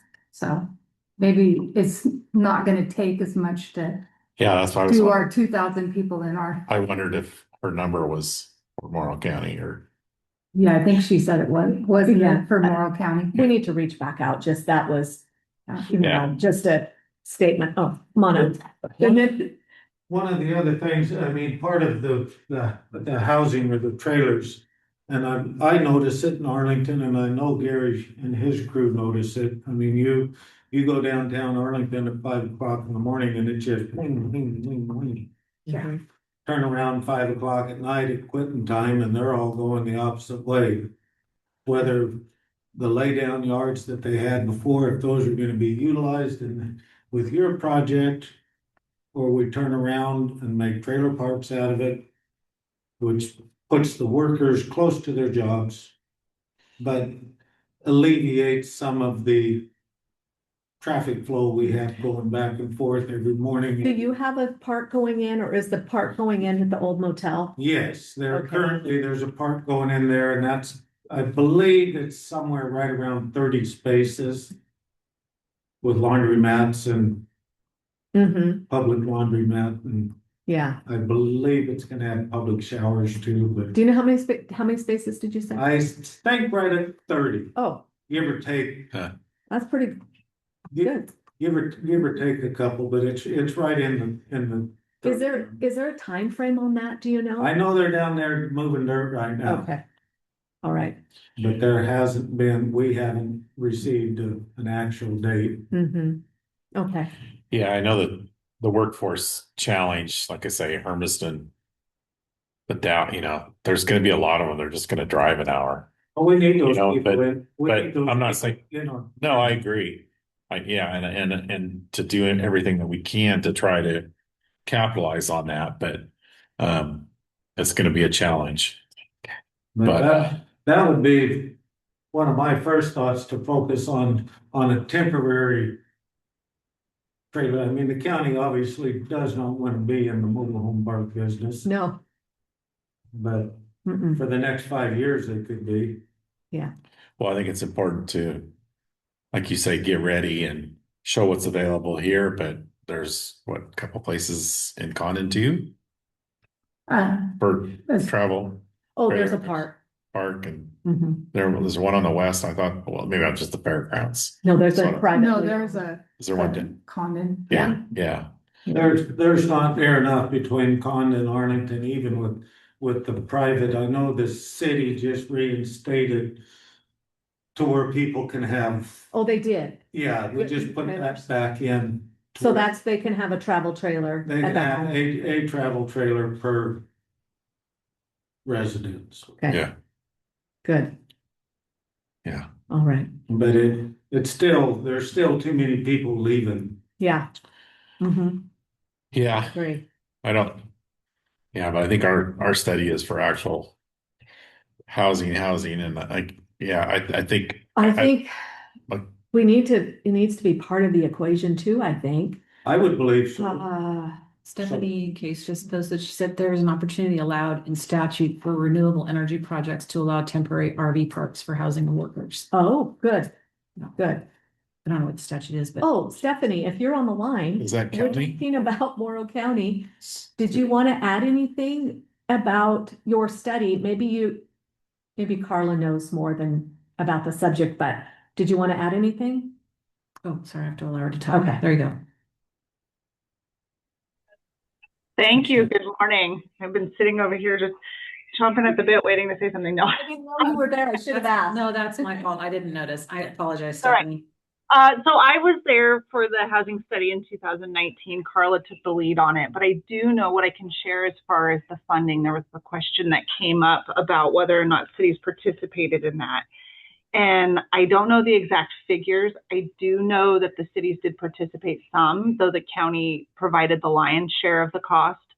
And that was all 5 communities. I know for sure 4 of them participated. I don't know if the smallest community did or not. But, you know, there's more communities here that would be able to than in Gilliam County. So that could make a difference. And I can't remember the other question that came up earlier. Do you remember the ballpark cost of the study? It was right around the 100,000. I don't remember exactly either. Okay. We did the housing study and the buildable land inventory analysis at the same time as well. So that could have also made the difference from the consultant perspective. Maybe they were including that in the cost as well. And that was for all of Morrow County?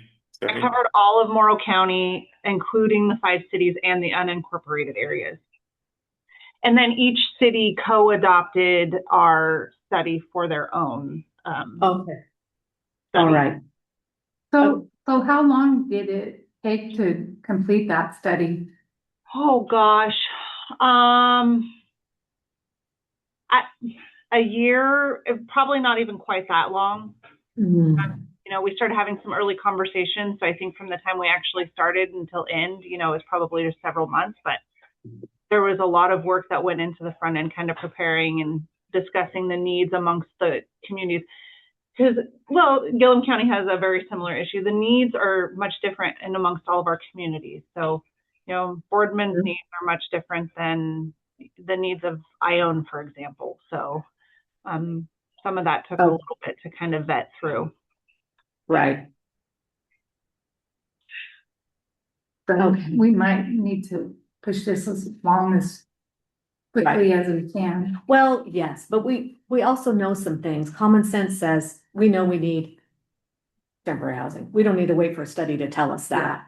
But and then the statute that allows for the temporary RV parks for housing of renewable energy workers.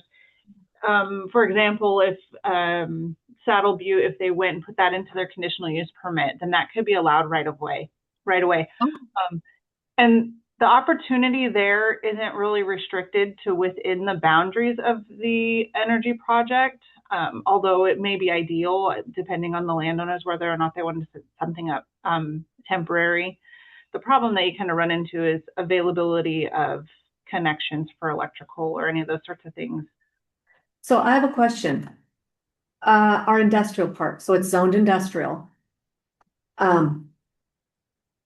Is there zoning restrictions on that renewable energy temporary housing? No, there's no zoning restrictions. Interestingly enough, though, our code doesn't currently allow for an RV park in any of our zones, not explicitly called out. But for renewable energy, I think the interpretation could be made that it would be allowed there. So in the country, you're saying they could put one or however many at a ranch, or if a rancher wanted to or something? They could, yes. It would have to be included in the conditional use permit for the renewable energy project. So we wouldn't just have them willy-nilly sprouting up all over the place. We would definitely want to include that as part of that facility's approval. Okay. So it's only for that time and Yeah. Thank you, Stephanie. You're welcome. So I guess number one, do we want to pursue the housing study? I think we need to, yeah, I still, yeah. Okay. We need to make a motion. And do we want to enlist the Pioneer CDC to see if they're interested in managing this? I'm good with that. I think maybe approach them first, see where they're at, and then get a direction. Yeah, and I'm sorry, Jed, you had your hand raised. I missed you. Come on up. This is Jed from the Health Department. My understanding, when OHSC presented, they may have some grant funds programs too, that they could help with the cost of that study Mhm. and then qualify for some other Right. housing programs. Mm-hmm. For structure function, you know, an approval by the county with willing partners from both cities and city of Lone Rock too. But then just probably an RFP to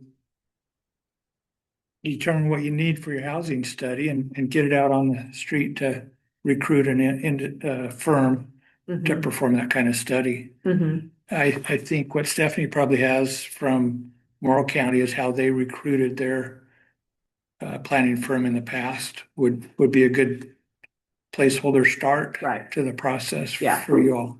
Mhm. And I'll just state from the port's perspective, we're trying to kind of stay kind of in the back seat. We're not driving the housing because, you know, we participated more on the level of infrastructure development and lot creation. Right. And so appropriate, I think, maybe to involve PCDC of the Mhm. cities. Okay, so you're comfortable with Like that you- approach, you know, okay. like you've kind of done. As long as they're willing, and they wrote a letter of support, so it sounds as if it is their mission, housing. And so the Port of Arlington is doing a survey though currently, right, on workforce housing? Yeah, we Okay. thought it'd be good to reach out to the employers and just get a picture from their current employees, know some of their needs a little bit better. It would only enhance, like, for example, our development to know those potential purchasers of lots in our case, but going to what's been said, that the immediate need of construction upcoming Mhm. and whether that involves RV parks and whatever to help Mhm. meet those needs. Yeah. A Okay. study could kind of overview that, and I know there's been frustrations with studies Yeah, because studies can just sit on a shelf and not be Yes. valuable. that's what we want to make sure we are. The same gonna use token, it. sometimes that's a checkbox to compete for state and federal grants to have a study done. So I think that's the biggest driver. We there's know. some we- data that should be valuable in there and they might gather dust, but Mhm. it's a requirement to qualify for those funding opportunities. So Okay. I'd say that's the biggest driver for it is to try to find some funding because we all know where there's we know there's housing needs and numerous kinds. We don't need a study to tell us that. No, we don't. And but But the we, driver is to if we can get some additional funding. I think the one in 2017, Kaylin and Julius were the two of the drivers champions on that project, that housing study. I also think your community is your community model is dictated by the type of housing you have. Maybe the starting point, what do we want our community to be?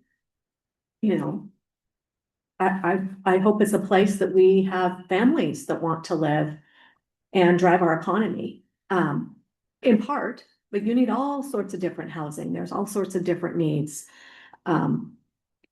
So I think what we need to do, if we're finished with the discussion, is, you know, make a motion if we want to pursue a housing study and then authorize me to contact the Pioneer CDC and see if they're interested in driving this. Managing the housing study. Are you good? Or do we want to contact them and then go that route and then approve it after? Oh, okay. So That's what I was just thinking. start with reach out to 'em. informal. Yeah. Reach out, okay, And then to get a direction. okay, And then if they're good with that, then then I think we say, okay, we've got a plan and okay, let's go forward. okay, I think the consensus of the court is that, yes, we need to do a housing study to help fill the requirement of any Mhm. state or federal grant we might apply for.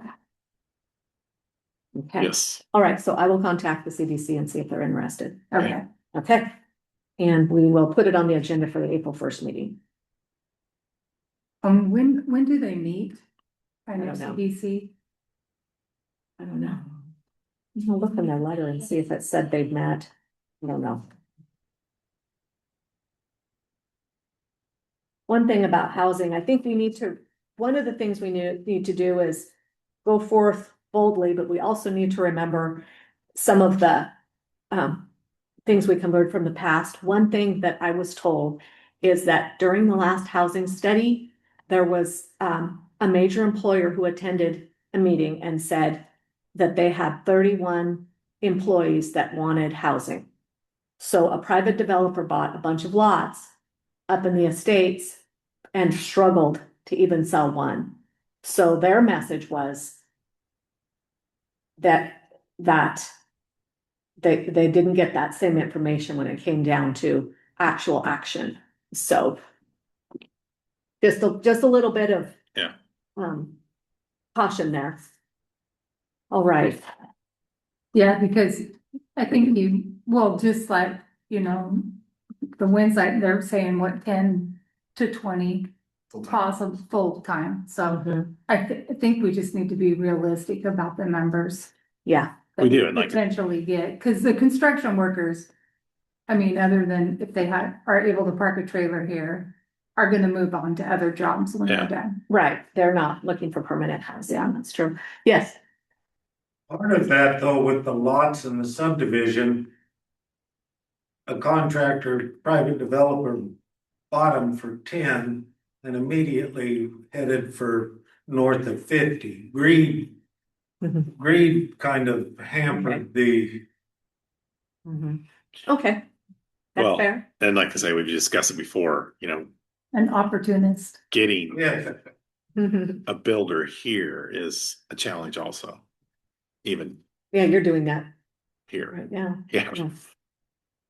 Okay, so we're going Well, if to, there's good projects, they'll come and bid on, just like, Kirby Nagelhout is from Bend. Yeah. And they've been in Condon for yeah, months now, so. Well, I guess my thought would be to get somebody that's more To build. looking to build more than one. Yeah, Yeah, let's get 1, 2, 3, and then others, if you look on Zillow's right now, Condon has nothing for sale. for sale. Arlington has some, but that's just a snapshot in time. Affordable housing is the key to this housing development. Real estate in Gilliam County in the last 20 years has went from you could buy any house in town for $40,000 and now they're $400,000. How do we make it affordable? That's $100 question. Well, I'll tell None you, of it's- you don't want to be buying lumber right now for a house. Cause it's, yeah. Good discussion, and it's important discussion to have. It's not black and white, it's gray. There's things we absolutely know, and I think we can work on, and I will pursue contacting the CDC and report back and maybe have some action for the April 1st meeting. Okay. All right. 7.6, our strategic plan needs to be discussed. We need to talk about a schedule, and we could do it a multitude of ways. I don't see this as a complicated process.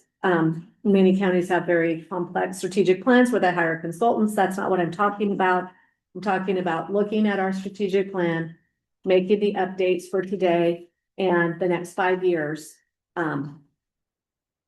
And starting that. It runs through 26, so we have a little bit of time, but we need to get going on it.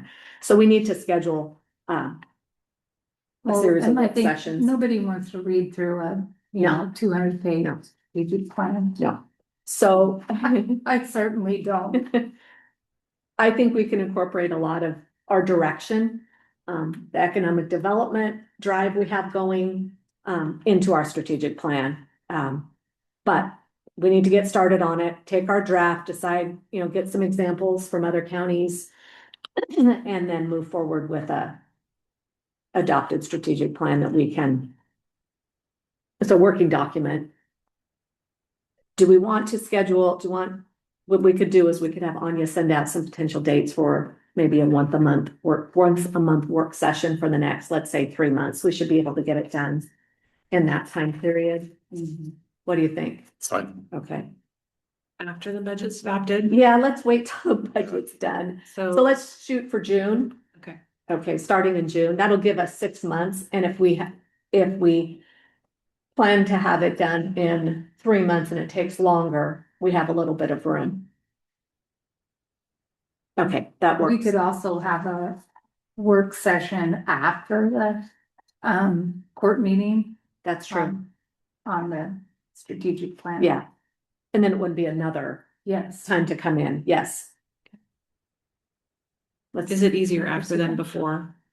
As I know Well, the budget hearings have been I think at in 8:30. June, we've usually had the budget meetings before that, so. What works? I best, find you it think? stressful to do something before the meeting. I have way more focus if it's after. Yeah. After. Okay. We could even like break for lunch for or lunch and- whatever, and then come back at 1 or 2 when. Okay. Yeah, break for lunch and then come back. That works. Okay, thank you. Does that work for you, Commissioner? Yes, Sims? yes. Okay. Yep. All right, swimming pool. The city of Condon reached out. They have a plan for a temporary repair to the existing swimming pool. Gilliam County has provided some operational funding for the swimming pool in Condon for the last several years. And in the discussion of the plan to repair the pool for the next few years' use, they just needed to know if they can plan on future funding. You have any thoughts? The current agreement is in your packet. Yeah, see, this, does this have, I don't see a time frame. Oh, yeah. It is, I just, through the 26th, September of 26. This agreement, this intergovernmental agreement. oh, here it is. Okay. Yeah, All right. Okay. we're not approving the agreement. It's just, Yeah. there is money in the budget. I think I'll let everybody say but the pool is so important. It's very important So to, are they just asking for the same amount of funding? yeah, I think they will They've be. always done, okay. Yeah. And they usually send a report, I think, after Right, this is an up to amount. swimming season. Uh-huh. I thought they were asking for additional funds. I don't think so. We'll clarify that. My understanding was that it was just operation funds, the existing amount that it would continue for this. So this is a 3-year agreement.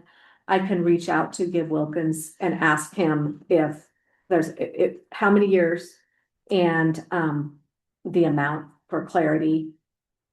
Gib's online right oh, now. are you there? Let's see a low top. Go ahead, Gib. Can you hear me? Yes, So yeah, we're not asking for any additional funds right now. We just want to see if there's any inkling if the agreement's going to change going forward, because we're investing asking for 3 $35,000 into a repair right now. yeah. Are you asking for a 3-year agreement beyond the September 26th? Or Yeah, 2 if you years? guys are okay with it, I don't see any difference, change in the length of the agreements. Okay, The city's you're agreed saying- to operate the pool for another 3 years okay. as we explore options. And realistic, we're probably gonna be operating the current pool for about 5 years. So if this were an extension of this 3-year agreement at the current amount for annual operations of up to, not to exceed 70,000, is that agreeable to the city? Yeah, that 70,000 seems to be pretty good. Okay. Yeah. Do we concur with that? Do you have any questions? I'm good. I think you can plan on it, Gib. Okay, thank you. Appreciate it. Okay. So, Gib, can you kind of update the court on that? I mean, I've been to the pool meetings, but kind of where that project is stalemated at. It's stalemated at when we got $11 million quote to rebuild a new pool. Yeah. So, I've been reaching out to some other companies that have built like the Northern Wasco County Rec pool for 6 million in 2017. So we think that there's ways to build what our community needs for a lot less money. But even remodeling the current pool, we're looking at $2 to $3 million to remodel the current pool. So we're thinking if we can raise 5 million to build a new pool, that's kind of our goal. But the community as a whole needs to have a serious conversation about how much money we are going to want to spend on a swimming pool, and if they want it and how we're going to fund it. The county gives us the 70 grand to operate it. We've gotten a lot of special grants from the county to invest in the pool, to do repairs that were supposed to fix all the woes, and they did not fix. And we're still putting money into the pool to try and fix a 60-year-old pool. I don't know if that answered your question, Leah. Yeah. Are they going to put some sort of a material in the pipe that's leaking? What is the fix? This is it's a non-destructive, it's a no dig fix. We're going to do a spray in place pipelining, which we're going to coat the 60-year-old cast iron line with an epoxy. That's where because we've had divers in the pool looking for leaks in the shell of the pool, and they found a few, fixed them. But this pipeline is the only other place where the leaks could be. Okay. To give you a reference, it's a 100,000 gallon pool, and we're running 250 to 300,000 gallons a month during operations on that pool. So you should be able to, obvious your water usage and your chemical. Yeah, and our heating, because we're heating, that amount of water from tap water temperatures to pool temperatures, it should save on our utilities and just all our expenses on that pool in general. I didn't know they heated it. Well, it's not, it's nice. Yeah, they just tough it out. It's cold. Gib, we just wanted to clarify for all of us, because we all weren't here when this agreement was in place. So the school district owns the pool. Yes, correct? we lease it for $1 a year from them. So you lease it from the school district, and that's why there's a reference to the lease in this agreement. Yeah. Is it talks about a lease in number one, but we're not leasing that. The city. Oh yeah, that's between us and the school district. This is operating costs that just coincide to that lease term. Yeah, because if one of us backs out, if one of it, the school district or the city backs out the lease, then you don't need to give us 70 grand to operate it. Right. So what's your new lease? Is it going to be 3 years? No, there are yearly leases for some reason. I don't know why they're just a yearly lease. Okay. And they're renewed every September. Yeah, because this says the city agrees to lease and operate the swimming pool from October 1st of 23 through September 30th of 26. Yeah. So you're just on an annual, you say? Yeah, and I really don't. This fall, we have the lease for this year and this fall, when we renegotiate it, I might ask for a longer term. Yeah, for at least to coincide with this lease agreement. And we need to probably clean up the language a little bit that says we're agreeing to give the 70,000 for the term of X, for each year. Just to be clear. At least year or something. Right. Yeah. I do not see the school district ever saying we want the pool back. So I don't think that's going to happen. Well, somebody else might want to run the pool, and we'd be more than willing to let them. Thank you for doing it. Yeah. Okay. Thank you very much on that item. So 7.8, we have consider approval of fiscal year 26 capital investment grant applications. In your packet, you have three applications, recommendation to fully fund. City of Condon is requesting 44,453. Summit Springs Village, 32,000. Arlington School District, $38,850. All applications are included in the packet. Is there any discussion? I just have one other, it's not really relevant to these grants, but it is relevant to the grant program. We received notice from Envision Eye Care for All that, if you guys remember in the past, we have pledged $100,000 to them for their operational support vehicle. reliant on them receiving the funding. The other, I think it was upwards of $150,000 or $175,000 in additional outside funding, which they have officially received. So they are going to be able to move forward with the purchase of their operational vehicle for Envision Eye Care, which is continuing to be a massive program within Gilliam County and heavily utilized 2 times a month, once in Arlington and once in Condon. Yeah, so I just wanted to share that information. That's great very news. exciting. It's very well utilized. So it's a great thing. Yeah, That's good. And And we also, oh, go ahead. oh, just that we have the grant committee that's not appointed. It's staff. It's a staff review committee. Just wanted to clarify that these applications were reviewed by that committee. Yes, these Go are ahead. the staff review reports are what we're presenting now. This is the final grant round for all competitive grants with Gilliam County. This is round 2 of the capital investments. In total, we budgeted $3 million for both operational support and capital investment. And with all of operational support pushed out, and then this being our final capital investment, we had a remaining balance of $480,000 in that competitive grant line item. Just for info there, I think due to some of the SIPs falling off this year, we are going to be budgeting 400,000 less, which you guys will see in the proposal forthcoming next month. But we did have a nice little nest there at the end of this fiscal year. Good. All right. Do we have any further discussion or motion to consider for approval these applications? I move to approve the capital investment grant applications in the amount of $115,303. I'll second the motion. It's been moved and seconded to approve the capital investment grant applications in the amount of $115,303. Is there any further discussion? Okay, all in favor? Aye. Aye. Aye, motion carries. Great. Just to let you know, Ben from Brookfield, the Shepherd's Flat project funds these grant programs. You've heard about operational support, and that's the major portion of those SIP funds go into a grant program for capital investment and operational support for our community. So, just thought since you were here, you can see it in action. Absolutely. Yes. It's been huge. Yeah.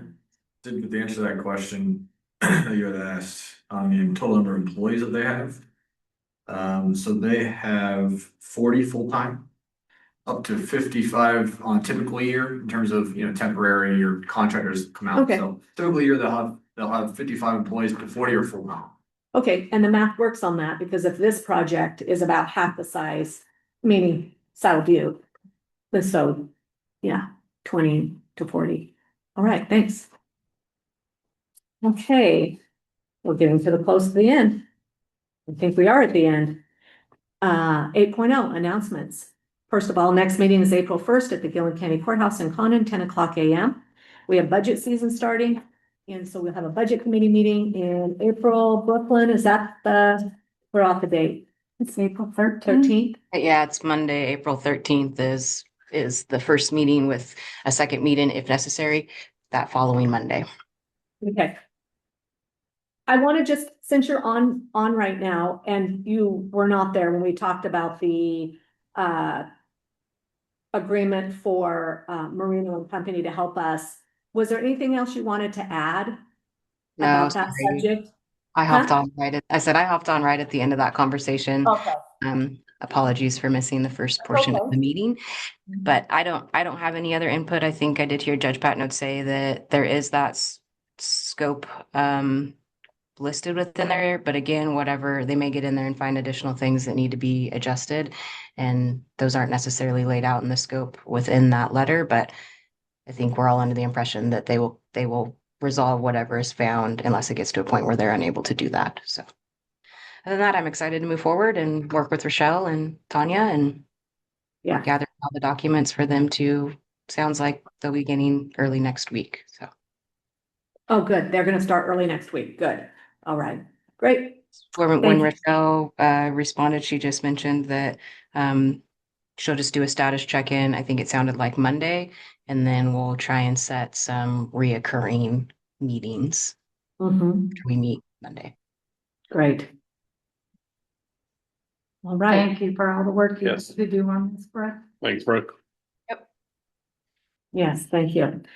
All right. Announcements. I think I have a CAPCO meeting at the end of the month and thought about, is the Korea meeting already happened Yes, that's Friday. last Friday? Yeah. Other than that, Norcourse tomorrow. I think that roof has been replaced on the lease building.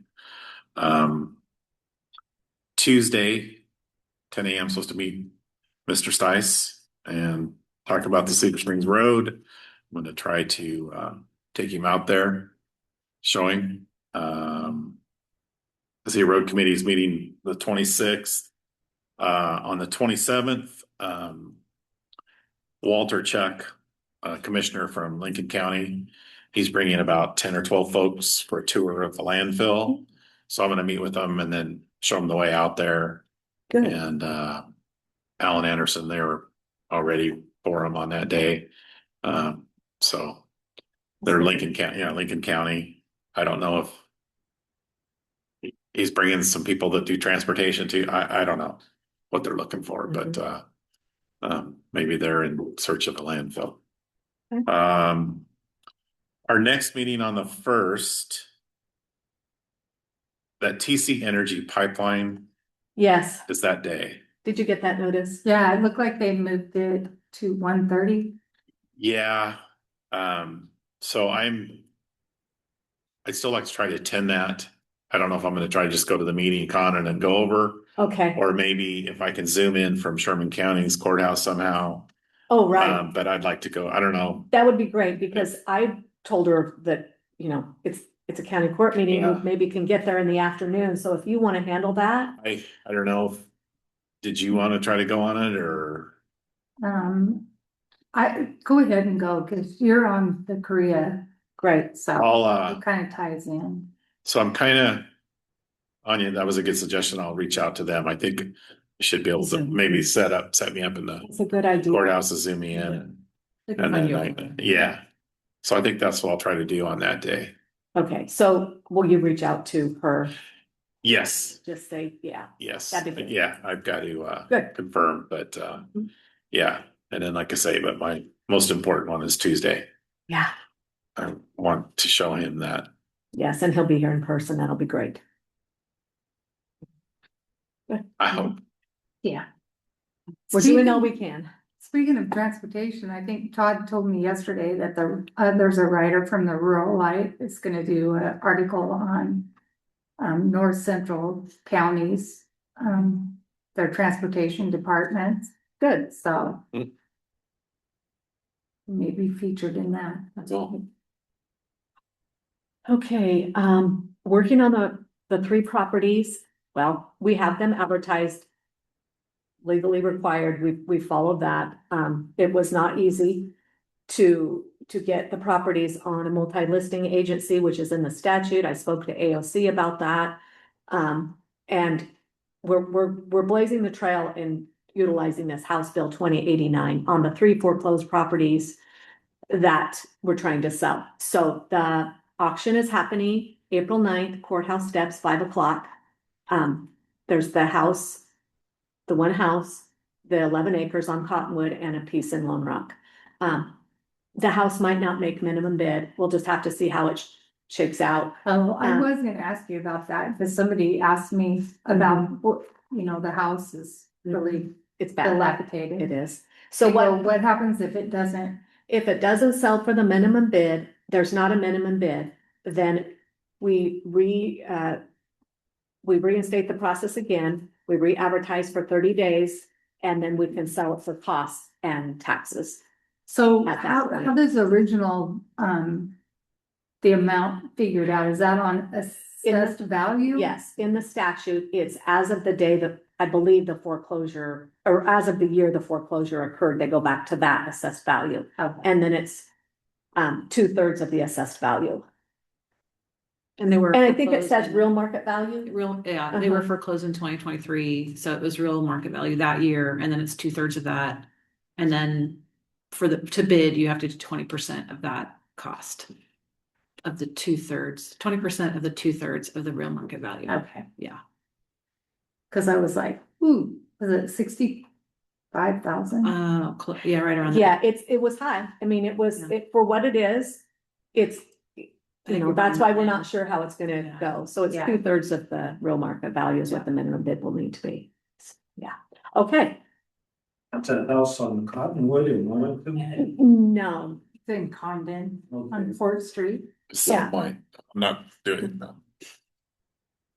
so in Condon, there's 3 property, there's a house, and that's on Court Street. There's 11 acres without a house, and that is on the north side of The substation. Cottonwood. Yeah. Cottonwood Road. And then there's another little piece in Lone Rock, so that's what these are. Let's see. We, were working, had been doing quite a bit of work on this to get prepared for audit with the firm this month. And also working on getting the planning position filled. I'm concerned about it. We do not have any applications yet. It closes on the 30th of March. We do have some contingency plans in the background, but anybody who knows of a planning director that wants to work for us, we need one that has experience. We need one that has, wind energy, landfill. Might be going to experience. Plan B or C, maybe. Possible, it's possible, yeah. So, one of my main concern though was those applications that we currently have, that they're gonna keep moving through, and we've worked through, we do have help there, so experienced help. So we have that. And that is what I have. Okay, any further business? No further business, this meeting's adjourned. Thank you.